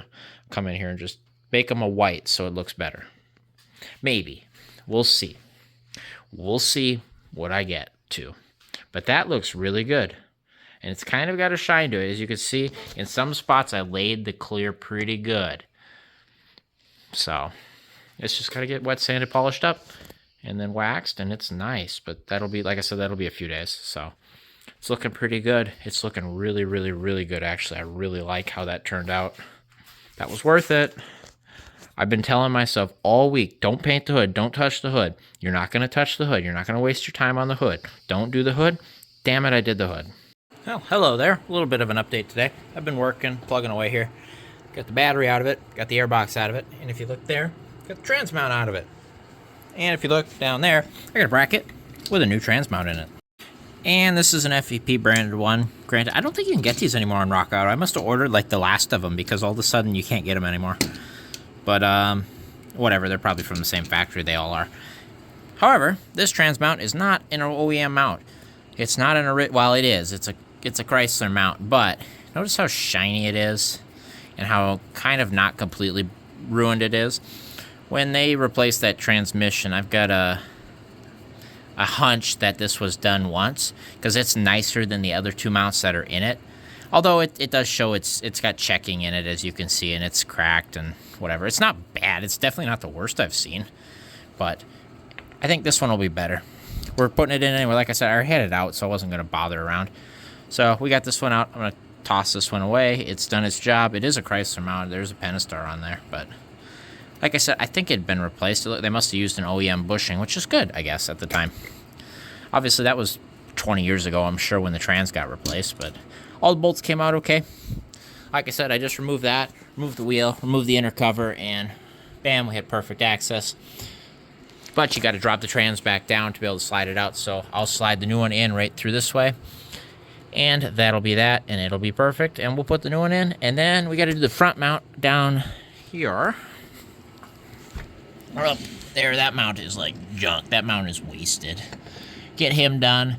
I don't have the other mount in yet because I had one, and then I used it, and then I bought another one, and then I used it again.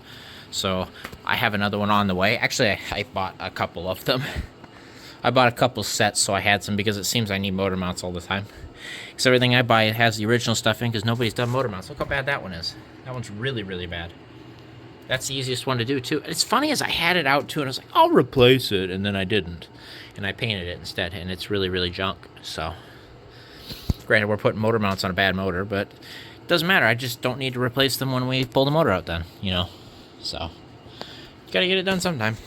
We're almost there. Alright, new trans mount is all in there, bolted up, tightened down. And then I even got the battery in here. And here's the crazy thing, guys. And this doesn't typically happen here, so be proud of me. I lubed up and tightened the battery hold down. I put the battery clamps on, tightened them, and sprayed them with anti-corrosive spray. I know, a little over the top here. But she's in there good now. Got to get the airbox on. Got to get the plastics on for the fender liner. Got to get the tire back on, get her on the ground. And then we will... Actually, I'll leave the van's on a jack stand. I might as well leave it like that. We'll do this front mount because it'll make easier access, and then we'll put the van on the ground because we got to do that mount down there. But look at that. I got all the... This guy's all buttoned back up, all plugged back, and I had all that unplugged for access for my hands. Which you really didn't need because it came out the backside. But new trans mounts in there. Did okay. We're looking good that way. So I'll bring it back when we get the other one out. Well, there's number 2 out. This one can be fun sometimes. Namely, this guy right here. This is about as... It came out about as tight as I was comfortable with it coming out with a 1/2-inch bar like this. As you can see, it's pretty rusty. So what happens is it screws up into the front lower like rad support. And the only way to get oil on the darn thing is if you pull the radiator out. So if you are ever skeptical of that bolt, pull the radiator out and you can spray down on it. You don't want to snap that guy off. It wouldn't be fun. I'm not going to say I don't have, haven't snapped one off before on a 3rd and a 4th gen, and there may or may not be a 3rd or 4th gen floating around somewhere that doesn't have one in it still. Didn't sell that either. You know. Anyway, that mount is junk. This mount is really, really, really junk. As you can see, it's all separated and cracked. It's really separated on this side. Right there. Look at that. No good. Alright, new mount's all in. I tightened all these up first, and then I got this hand tight, and then I let the motor rest, and then I tightened this one up, so then it's torqued at rest. Alright, there, we got it ground down 2500 grit. It's smooth to the touch. You can see I knocked all of the shine out of it. You can see all the different spots in it. That should clear up as we wet sand it a little more and then polish it, but it's smooth. How about that? That's what we're going for. I knocked all the high spots off. Alright, just got done with a 3000 grit wet sand, and I think it's going to come out okay. So what I'm looking for here is an even, it's not shiny obviously, it's an even dullness. We're not looking for, like, see that stuff right there. That's not good right there. That's little scuffs that are low spots in the clear. But, oh, a little debris. Pretty much, it's pretty well even. It's an even dullness, which means we've got it knocked down to about the same level. And that's where the polishing comes in, where it shines up. But it looks pretty good for what it is, and that's what makes or breaks a rattle can job, is you got to come in and you got to do your wet sanding after to get the smooth finish you usually get out of the gun, because the gun can spray so finely, whereas a rattle can leaves, you know, not porosity, but like it's not smooth. You got to smooth that out of a clear or a rattle can job, and that's what you can make it look pretty good. So I'm gonna go in with a 5000, and then I'm gonna get the polishing disc out, some polishing compound, and then we'll really go into it. Yeah, it's gonna polish up nice. Look at that even shine going across it right there.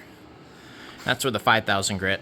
So we're gonna hit it with some fine grit cleaning polish, and we'll clean that up, and we'll wax it real quick. All right, there's our polishing done. Look at the shine on that. Nice. That's pretty good. It's definitely not perfect. Obviously, we knew that. Dents, little porous spots. If we had more paint and I was able to lay that on thick, most of that would be gone. Pretty well all of it, I would say, because you would sand down. It'd be thick. So we needed a couple more coats of paint, a couple more coats of clear.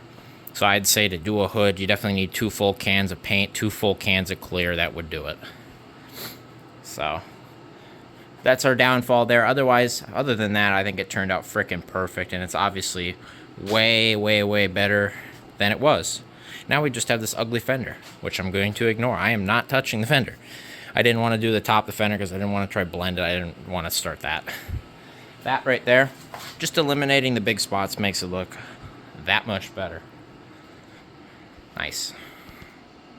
All right, I'm just going to put a quick coat of wax on it, and it's all done. Okay, she's got a coat of wax on her. I also did the tops, the fenders, and everything. That is all done. That is a pretty good 5-footer. Maybe a 10-footer, depending on the sunlight. But that looks really, really good. I think we did pretty good. A lot more than I was planning on doing now, but it's all done. All the paintwork is corrected. Now I don't have to think about touching it again, you know, until the rest of the paint comes off the fenders. But that's another story and another day. I guess we're not done. We got to do back there, but not now. Oh, there she's outside in all her glory. The good side. Definitely take some photos here. Look at that. Isn't that frickin' nice? Okay, I think I know what that thing is, and it makes sense considering the issues we're probably having. It's a filter. It's a filter for the nozzle. That makes sense. Anyway, I blew that out with an air compressor, and now it blows fine.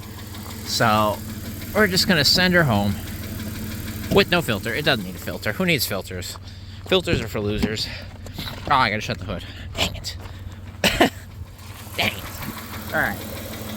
Yeah. about now?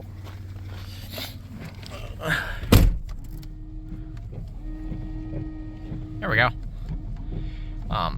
One nozzle spraying off to the other window. It's really helping this window out, or this side out. But, and it's going up into the sky, the other one is. Oh, geez. That one's spraying into the sky.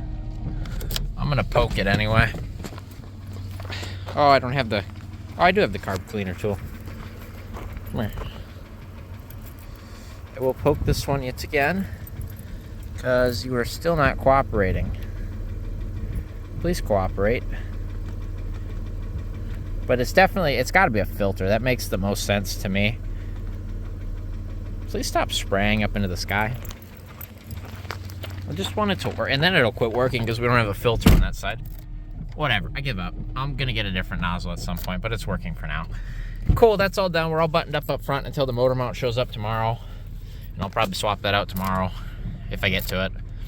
Anyway, we're gonna back this thing into the garage, like I said, and we're gonna get working on the body work on this side. See what we can do about that, and then we'll get it undercoated, and then we're done. Yay. I do got to get a spare tire to put up under there too, so I'll probably be when I go to get that nozzle and the little filter. So, but she is looking fine. Yeah, that was worth it. The hood cleanup, that was definitely worth it.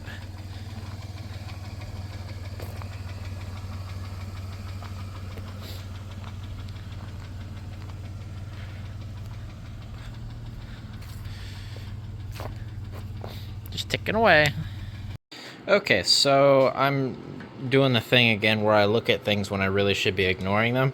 As you can see, I've pulled this channel back off. I was poking at the rust here that was poking through, and I cleaned the back glass off and everything. This came loose, so I was going to re-glue that down, but I was cleaning the back glass off, and I remember, if you look right, see that discoloration in the glass?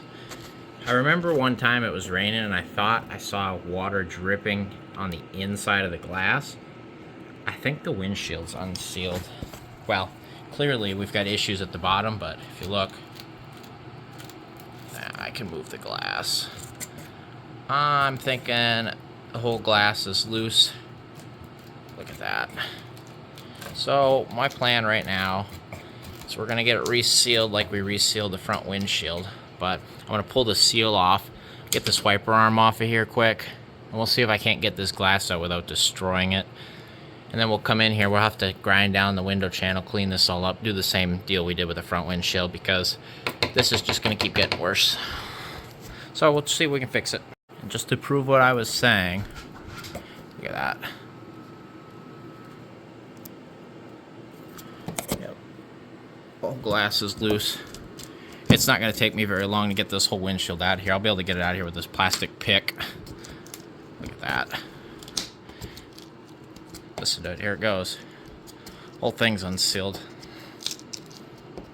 So, get this glass out of here real quick. Get this out of the way. Should have this glass popped out in no time flat. I'll bring it back when it's done. Okay, so, you see the problem here? Slight problem right there. Slight problem right there. Little bit of a problem right there. Anyway, as you can see, the glue came off of the glass. It wasn't very stuck to it at all. Granted, the glue's not very stuck to the vehicle either. So, I see this here. I thought I was an idiot and I forgot, but I thought I broke that. I didn't. See that kind of glue looking stuff here? If we go over to the glass, somebody's been there before me. This tape was over top of that. Looks like that had come undone and it had been glued back on or soldered on or something. We might be able to fix that. The other side I was able to unplug after I realized I was being dumb. But yeah, that needed to happen. The fact I shouldn't have been able to pry that off. I don't know where the pick went, but I just used one of those plastic trim picks and I was able to get the entire windshield to come off based on that. Look at that right there. Oh, I guess that's where the wire might have been. Was it tucked through that? Look at that huge gap right there. That's unsealed right there. That's a whistle or something. Up here, we look at all the dirt here. This was all leaking. Water was definitely getting in through here. So, But not to mention this right here is a big problem. That is an issue. At least it's on the bottom of the windshield where it's not as important, but look at this. So I just created more work for myself. That's great. This is all just going to come right off. Look at that. So I think this window's been done once. I think it's been glued once. I can see this old glue here, which is kind of not really stuck to, that somebody undid and like, I don't know. I think it's been had once. So anyway, I'm going to go ahead, get to work here, get this all cleaned up, get all the old adhesive off, and we'll see what we're working with like that. So I've been going away with this guy and then tapping it along with the hammer to get the remaining glue out. And I'm getting pretty good, just about to the top here. And so what I've been seeing here is I think this glass was done once, which is probably what caused this. So what I'm seeing is little hints of old silicone that had been cut, and then they put a new primer over top before they put the so they have like a window primer they put down that urethane is supposed to stick to. Anyway, what I'm seeing is a lot of rust underneath that urethane. So I'm wondering what happened is they got the old windshield broke or whatever, had to be replaced 20 odd years ago. When they went to cut this windshield out, I wonder if they didn't scuff, you know, the surface here, and then what happened is, so when they put the primer over it wasn't completely sealed here, and then this old channel and water slowly got in and under here and rotted away where the metal was exposed. That's a good guess anyway. But anyway, all I'm saying is somebody's been in this glass before. I think it's been done once. It's been out. So, and the prep work probably wasn't good because look, it didn't stick to the glass at all. It relatively painlessly, I was able to peel the glass off of that. So that's not good. Look at all the dust. It's been unsealed for a long time. And let's just say it probably wouldn't have got this bad if it didn't sit for 18, 20 odd years, you know, soaking wet inside and outside. And so that just accelerated the rust. This side over here is getting pretty ready to blow out. I've been poking it. I can see pinholes in it now. This seems solidish, but we'll have to grind this all down. Have to clean this metal surface, treat it like we did the front windshield, and then I'll have to get a tube of 3M epoxy or panel bond. So we'll have to do the same thing. Okay, been busy. I did a lot of what do you want to call it, scraping, cutting, grinding, get all the rubber off of here, and then did a lot of grinding on all of the rust. So we've got some trouble spots clearly. There's one I stuck a screwdriver through. Pretty advanced rust there, but nothing we can't handle. That one is pretty pitted and rusty. We can cover that up and hide that. Look at that one. It's a little advanced. I pulled the speaker out, as you can see. It's lying in the hatch that we can conveniently look into with this access hole. Isn't that nice? That might be far enough gone. I think I actually have to cut out and weld that. So that's great. I really wanted to do that much work. We got some rust and stuff in here that we've kind of ground down. Pitting here, you can see. Pitting here, here, here, here. Here is a pretty big pit. That was where it was leaking from the top. But it's solid. There's nothing we can't cover that up with. Treat that, do whatever. Lots of small pitting here and all the way around the seal, because the rubber seal that was here is old and it let moisture in and then sit in. This was pretty rusty there. Down here a little bit. I got to come in here and manually scrape the far corner here. You couldn't get the grinder in here, but we got everywhere else except right under here as well because of this. But, you know, couldn't be bothered to remove that. Anyway, it's looking a lot better. I'm going to, like I said, I'll come in these corners quick, just kind of scrape it. And then we're going to treat it with the rust, same way we treated the other, the front windshield channel. And then I've got some new 3M panel bond adhesive on order because that's what we're going to do the whole thing in. I'm going to do that. It seems to work for me as far as covering up and sealing that rust and creating a surface the glass will stick to. And, you know, like, because if you just stuck the glass to this, sure, it'll stick to that for a little while, but then guess what's going to happen? It's going to rust again, and then it'll unstick. With the 3M panel bond adhesive, the idea is even if it started to rust underneath, the panel bond adhesive is going to stick to itself and kind of encapsulate it. It should improve the longevity of the repair. A little bit right here I need to touch up. A little bit of rust there, but that's not too bad. We're looking good. Panel bond adhesive won't be here till next week because I didn't want to spend the extra $30 and get it next day at O'Reilly. So That's how it goes. So we'll get this ready and then continue to work on like this, for example. Yeah. It's just nice. That's really good. Yep. It was worse than I thought it was going to be under here. When I saw that, I couldn't believe it. Isn't that creative? There's a magnet right there, so that should hold the panel. I'm going to go get the welder, believe it or not, and I'm going to weld this up.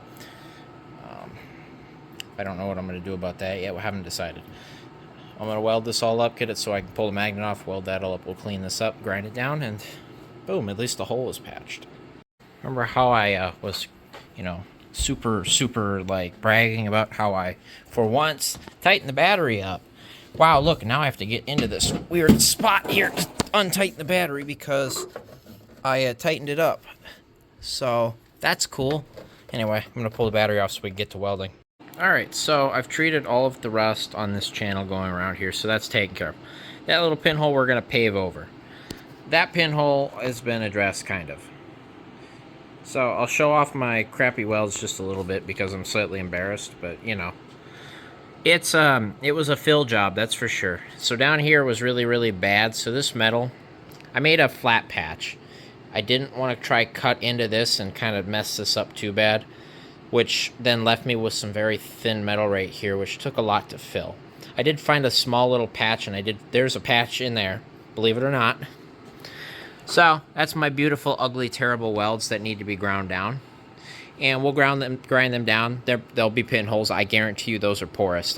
That's what it is. That's how that be. So, at that point, we will pave over the pinholes with the 3M panel bond adhesive, which is my plan, after we prime it and treat it. So it beats that big rust hole there, that's for sure. It gives something to stick the windshield to. Anyway, that's all I'm going to show you about that. Anyway, these turned out a lot better as far as treatment goes. You see how they're nice and black. They've been converted on, which is perfect. Now we can pave over those too. Anyway, the windshield will have something to stick to. That's that. That's all I'm going to do. It's done for now. Alright, we got this all ground down best I can. I went a little too far there. It was too thin, but whatever. We're just going to pave over it. Anyway, we got this all taped off. I got it primed here, so it's all, the bare metal's all covered up again. We're looking pretty good. A lot better in that big giant hole anyway. So, let this primer really cure up, and then we're going to coat it with, do I want to try fill those with something? I think we just go over with the panel bond adhesive, and I think we can fill that in, and I think it'll be fine. Because I don't want to like try put like fiberglass or something in it and then have it not stick and peel off. That panel bond will stick to all that and kind of cure it. I think that'll be okay. I think that's my plan. That's what I'm going to do. Anything that we're doing here is a lot better than it was, considering I was able to pull the windshield out with a plastic panel like trim puller. So we're looking pretty good. This is going to cure up all day today, and then we'll move on to the next step. Alright, here's an update. I got this sanded down pretty well. That's about as far as I'm going to go. I just cleaned it off. I got the wheel off because I want to clean up under the wheel arch so I can spray in there as well. But I'd say it's pretty, that's pretty good. We're going to get it primed, then we're going to get it painted white, and then it won't be as obvious. It'll look decent-ish. That'll be good.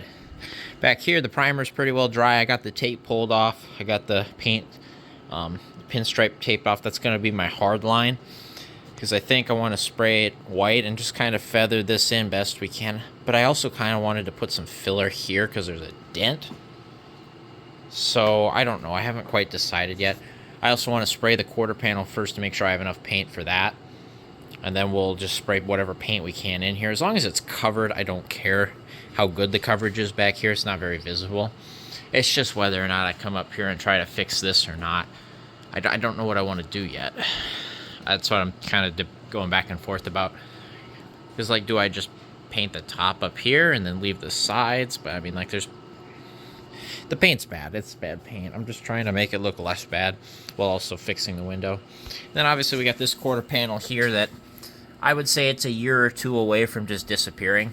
It's starting to, it was thin when I got it. You could see the little pinholes, but now that I've been driving it, it's starting to show up more. And I did spray the inside of this with fluid film.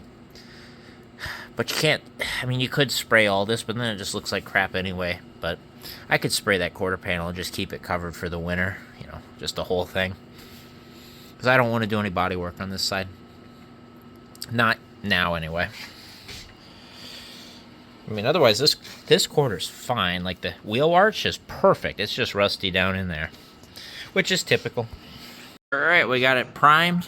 So it's got black primer on it. We're going to let that dry for a while, and then we'll get the white paint out, and we'll paint it over a couple times, and then we'll hit it with some clear, and then we'll have to wet sand it, but it's looking pretty good. Well, that's definitely a 10-footer. I got to get a couple more coats of paint on it. That's the first coat. You can see how rough that sanding job is. So definitely could have used, well, I think some of it's the primer I put on too thick, but I got something to stick to it. That's all I was going for. It didn't like fisheye, like it had a bunch of oil under it, so I got it coated good enough, cleaned up. But from here, it looks pretty decent. So it's a 10-footer for sure. This I want to get another coat on, otherwise this will be prepped and ready to go as far as coating the metal goes. We got to fill all this in yet. I don't know. I still haven't decided if I want to do some spot putty here and then do a little more paint. I don't know, but I wanted to coat the metal and get the metal sealed up. So that's looking pretty good. At least it's white again, not the rough spots that were there. Well, I'll get a couple coats on that now. It's white. The white matches, that's for sure. Definitely a 10-footer. I was like, screw it. So I went down here and I knocked that rust off the door with the grinder. And we covered it up with some paint. That looks a lot better. That looks a lot better. Then we'll come back over here. And this all looks good. I'm working down here. I was working on cleaning up all of the debris off the hatch and cleaning it. And there was some that got down here. So I took this guy off, and then I was like, oh, these got to come off. And then I remembered these are both broken. So, yeah, we have no license plate lights, so that's nice. So I got to figure out if I've got any spare, or if I got to go find some or order some pigtails. Maybe some the whole light. I got to remember if these plug in on the back somewhere. I think they probably plug into something. But those are needed, or otherwise you get pulled over. Okay, we got the clear coat on. It's got some shine to it. So we're done painting. So now I'm working on, I got the seat out. I did test and verify the switch is working. If you remember, the power seat would not go forward or backward. So I've got the seat out here, and I've got my old seat from my 93 that's been really used as a cat chair. Notice the cat hair all over it. And that's a good power seat motor in there. So we're going to pull that power seat motor out, put it in there, put it back. So that's cool. Otherwise, we're just waiting for paint to dry. It's never just one thing wrong. It never is. So, this is the motor out of the gray seat. We swapped this in. These are a pain in the ass, by the way. So, they're like a Speedo cable is what they are. They're little cables with square ends that clip in. Anyway, pain in the butt. They had some plastic covers and crap. I broke most of them. That's okay. It's in. It doesn't matter. I lubed up all the tracks. I went to use the switch that was a part of the seat. Nothing. Up, down, nothing. It wouldn't go back and forth. Notice how it's all the way back.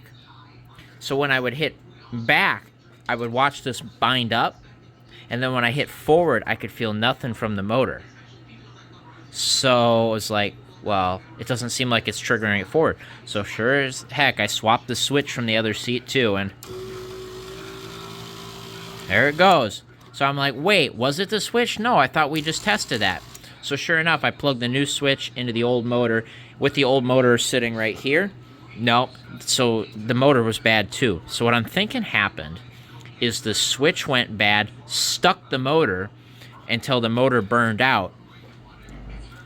Makes sense, I guess. So both the switch and the motor were bad. So now we've got a good motor in here that goes forward, backward, down, up, down, up. We are good to go. And that is what that plastic is for. See how it makes that vibrating noise? I think it's to keep it from vibrating. That's okay. I'm not worried about that. I'm going to put it back together, put the seat back in. We're good to go. Okay, I was working on wiring up for the power seat. I actually went in and I dug through my spare connectors. And I had this, I don't know, it's got to be like an airbag connector because it's yellow. Anyway, I had both sides of the connector. So I wired this side up to here. Put a 30 amp fuse on the hot side, so we've got it fused in, because remember, we tapped right off the spare keyed power underneath the dash. So now we got a 30 amp fuse under here, and it's all wired up. Obviously, we borrowed the ground from the seatbelt thing, so that's okay. That's all wired up. It's in a harness here. We got plenty of room.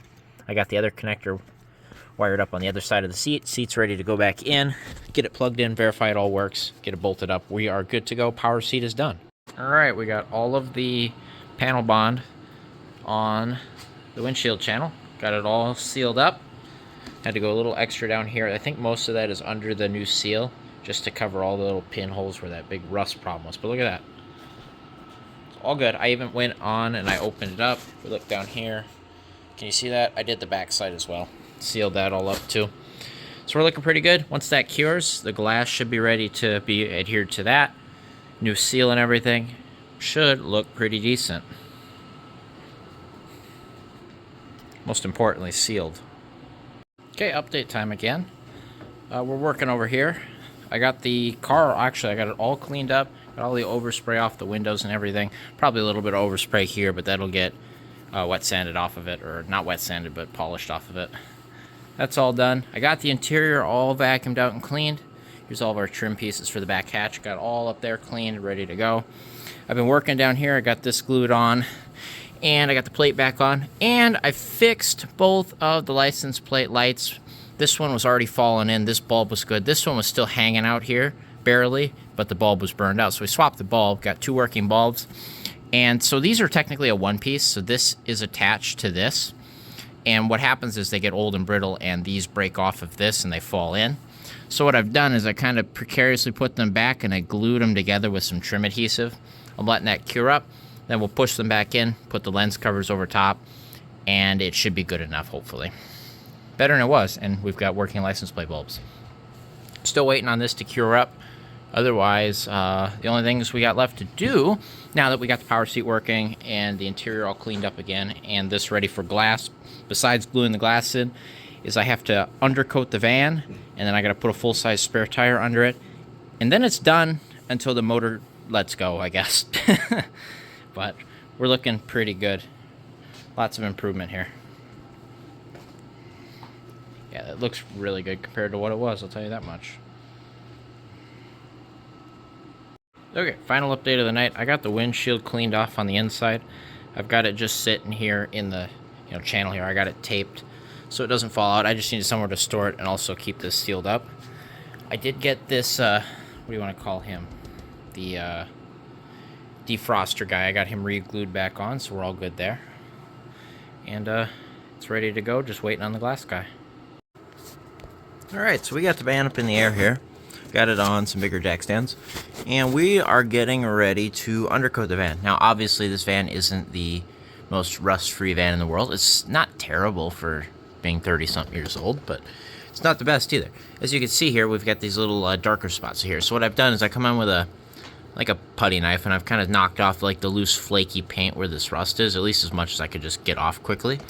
And I've hit it with like a rust treatment, and obviously it's not going to do everything, but it's certainly going to help slow some of it down and create a little bit of a barrier here. And what we're going to do when that dries in 20 minutes or so is we're just going to go right over it with a paint and primer in one, kind of a neutralizing paint and primer. And then after that, we are going to oil undercoat it and just send it right over it, and that should slow the rust down quite a bit. A lot more than, see all this rust that's already, I drove it 1 month in the salt and look what happened. All of this happened. A lot of this stuff was not like this, 1 month ago. And it's just because it was, unprimed surface or, bare metal surface, and it just kind of coated. Now what would happen is this will kind of rust over and it'll kind of create a barrier, but, it rusted. You can see a little bit of remnants of road salt up there. I did wash this before I brought it in here. It did have a quick car wash, but anyway, you get the idea. So we've gone up through here, and here's what it looks like before. It's not too bad. Up front here, front left is pretty bad because that's where we had that huge leak, if you remember. So we cleaned the inside of the floor. Now we're doing out here. So I've treated that as, best I can here. A little bit of a blowout in that rocker there. Otherwise, up here looks pretty good. Not terrible. Back here's not bad. This side, this rocker's pretty good on the passenger side. It's not perfect, but it's not too bad. Anyway, over here are the brake lines. Not terrible. Those don't look all that good, but I've seen worse not blow. They'll be okay for now. But you get the idea. So we're going to let this sit, cure up. We'll prime over as much rust as I can, and then we'll go ahead and we'll undercoat it with fluid film black, just like we did the Town & Country. Alright, so we got the van mostly undercoated. I did run out. Naturally, that is always what happens. I never have enough of anything. But we got the wheel arches all done. We got the underside essentially all done. There's a couple spots where it's thin up front, and I didn't get the tank. But I did go get some regular fluid film, so I have enough to finish it up. It just won't be the fluid film black, which it doesn't matter after I drive it down the gravel road. It'll be fine, as long as it's covered. We got in here. We knocked all that down. That looks a lot better. Looks good down here as well.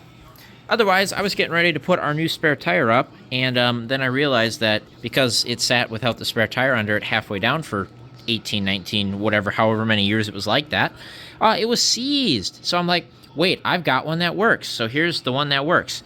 But today I learned that the first and second gen spare tire holders are different. I didn't figure they would be, because they're both they originate from the K-Car underbody or whatever, you know, they're on the K-Car platform. I figured they'd be the same, to be honest with you. They're close, but they're not the same. So this is off a 1990 Dodge Caravan. As you can see, the mechanisms look the same. Like, I think the crank mechanisms are the same, but the brackets are clocked differently, so it sits in a different spot. This bar is longer. The end piece is slightly different, though the bolt pattern is different. It is different. I can see that now. So the mechanisms are the same, but the brackets and everything are all different, so it doesn't fit. So had to take this one down. It's 4 13 mil bolts up there, and then 1 here, and then 2 on this side. And then I got it down, and so what I did is I took my hammer here that I used to get it down with, or that hammer.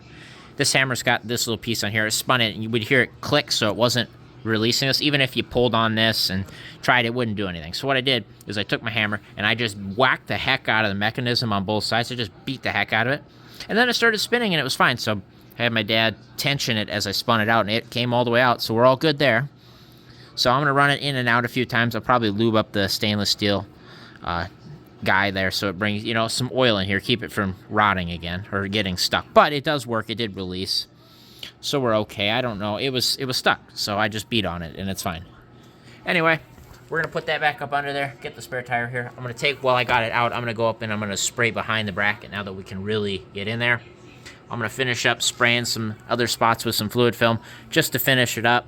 And then I've got enough cans. I'm going to go up. I've got the little 361, go up in the rail all the way back on both rails, kind of poke it in the rockers where there's already some access holes, and we'll just spray in the rockers and stuff. Get the bottoms of the doors again, and that'll be it. But it does look pretty good under here. As you can see, it's undercoated, it's looking really good, and that should keep the rust away for quite a long time. Yeah, that looks pretty good. You see where it's thin right there? That's where I want to spray, but that's the spot where it doesn't really get all that much road salt that sticks to it, and it's got a lot of paint on it anyway, so I'm not all that worried. But most importantly, we got all the rockers and the rails all sprayed up on both sides. So that's the idea. We'll get that done. It'll be done. That is cool. Glad to have that done. And then we'll get tires back on it, get it back on the ground, and that's it. Besides getting the windshield glued in, which I'm still waiting on. Just so we're clear, clip nuts are the devil. So I can't believe that this is the one that goes in towards the back bumper. I'm surprised that actually came out. Well, because it broke in a really weird fashion. It didn't like completely break off. It like broke the threads off. So I guess that was a lucky break that saved us from really fighting it to get it out. But so I got to replace that. Otherwise, I did lube this up. I got it to go all the way back in, as you can see. So we're going to bolt that up, and then we will obviously let it down, put the tire up. Otherwise, I've been busy with this regular fluid film that we bought. And I don't know, you can't really see, but I went up there and I went through and I finished off everything else. The only thing I got left to do is to spray inside the rails, which I will do after I bolt this up. Otherwise, the undercoating is done, and we're good to go. But here's how this works. So, what is it? This little guy here. All this is like a 360 nozzle that has sprayers on all 4 sides and the top. And you just hook this to your can, and then you stick it up in the rail as you just go across. Like all the little mounting holes, just hit every single one you can going all the way back. And that should adequately fill that. I got a bunch. Actually, there's a second one in here and some spare nozzles and all kinds of good stuff in there. Okay, we used all 3 bottles of fluid film that I bought today to cover for the ones I didn't have. Filled both frame rails, filled all the cross rails. Got up in the backs of the rockers here. There's a, if you look on the very back, there's an air vent. It's a little rubber flap. You pop him up, you can stick the guy in there with the hose and just, you know, get as far. You'll probably get about this far up in the rocker, which this is where all the rust is anyway. Got all that done. Then we got the spare tire up above here. That is a tire off of the 2005 Town & Country. That is a 215/70 R15, I think. It's not the right size, but it's a get me home size, that's for sure. That was one of the better ones. So anyway, it's a full-size spare. It's up there. It holds air. We're good to go. And yeah, so that's good. The only thing we got left, like I said, we'll just put the tires on quick. I'll get this thing on the ground. That's it. You guys won't see that. We just got to get this glass glued in. Maybe do a little bit of wet sand and polishing where we painted this quarter, and you see a little bit of a paint line here. I followed the pinstripes, so it's not really noticeable if you're not paying attention. I might just leave well enough alone there and kind of just polish and wax and call it good. Here I want to probably do a little bit of wet sanding and kind of blend it. We'll see. We'll see what I end up doing. But it looks really good. This van turned out really, really, really good, actually. It looks great. If only it, I mean, it runs fine. If only it was, you know, not ticky. Darn lifter. I think it's going to get a cam and a set of lifters at some point here, but I'd rather it, might as well use up what's in there, right? What's the worst that happens? I murder all the rod bearings too? Ha! Nah, it'll be fine. It'll be fine. Famous last words. So, that's going to do it for the van for now. You guys will probably see me pop in next week whenever the glass gets put in. And then we'll get it pulled out of here, and that'll be that. There, finally got around to getting that motor mount out. We're going to replace it real quick. This one clearly isn't in that good a shape either. But do that, and that'll be all new motor mounts in the van. Well, new motor mounts in. It's all tightened down. I fired it up. Seemed pretty smooth, so that's all good to go. Well, there, I got that all wet sanded, polished, and waxed. Looks pretty good. It's a good 5 or 10 footer. Still got a shine to it. I also came by and did this. Evened out that little bit of a line. You could see it. You can see the paint line. Did a little bit of wet sanding there. Got that all out of it. Looks pretty good. Alright, so if you're looking here, we've got all of the trim in for the back hatch. Got everything good to go here. As you can see, we've got it taped in here with some Gorilla Tape after I cleaned it. Some self-tappers here. That trim is brand new. Good to go. And you know what that means, right? Means the glass is in. Glass guy came out this morning. This is still, it's still curing actually. You can kind of move the, actually it's tacking up pretty good now. It's been in there for about an hour and a half or so. But it's looking pretty good. Glass got glued in this morning. It's looking really good. New seal and everything. Turned out really, really good. Got the wiper on and everything. Managed to get that in there. Got this grommet on here. And then I made a grommet here. So what that is it's a giant vacuum plug that I cut down. And then we have that little vacuum splitter. And I wrapped it in E-tape. And then I used some weather trim adhesive. And I stuck it in with that. So that's all sealed up. That should be all right. In the long run, I think it might chafe through the hose here because it's not a 90-degree bend like it was from factory, but it'll be okay for now. We can deal with it later. How about that? It's better than that open hole there because you can't find those grommets. Can't find these grommets. Granted, my glass guy actually said he thinks he has a few of the OEM grommets sitting in, you know, one of his toolboxes because he just has them while he's a glass guy. And he says he kept the old ones because the new glass would come with new ones. So he's got a mix of new or old ones, he thinks. So we might have a hookup on some of those. That would be nice. Otherwise, the wiper does work. It's all good to go there. We're good to go. Everything is done. The only thing I got to do is get some stuff off of the roof because it's being used as storage, as you can see. And let that glass dry. Pull the van out. It is good to go. Well, here we go. It's ready to leave the garage. Fire's right up. Should be warm, so away we go.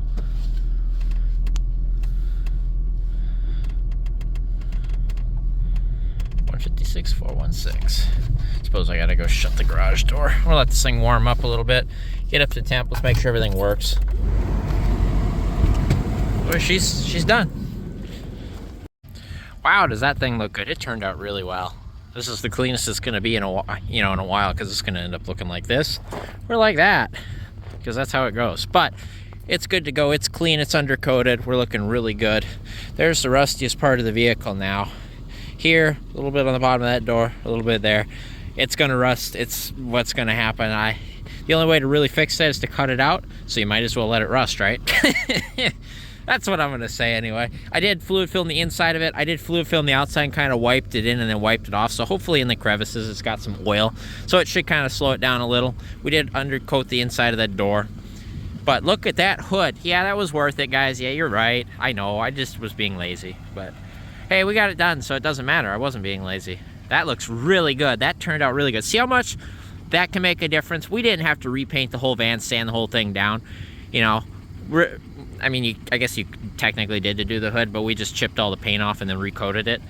See, a little bit of effort there goes a long way. We haven't painted the roof. From here, the roof looks perfect. You know, you look up at that close, it's a rattle can job, but from here it's white, it's perfect. Matches the white. Hey, there's another white van. I got too many of them around here. Yeah, that turned out good. It's still rolling the old painted steel wheels from Gray Van. I do have the steelies for this and the hubcaps. So eventually, if and when we buy a set of tires, I will put them back on that, I think, and we'll go back to the factory wheels it had. But for now, those look really good on it. It turned out really, really good. We got the front windshield glued in, we got the back windshield glued in, she's sealed up.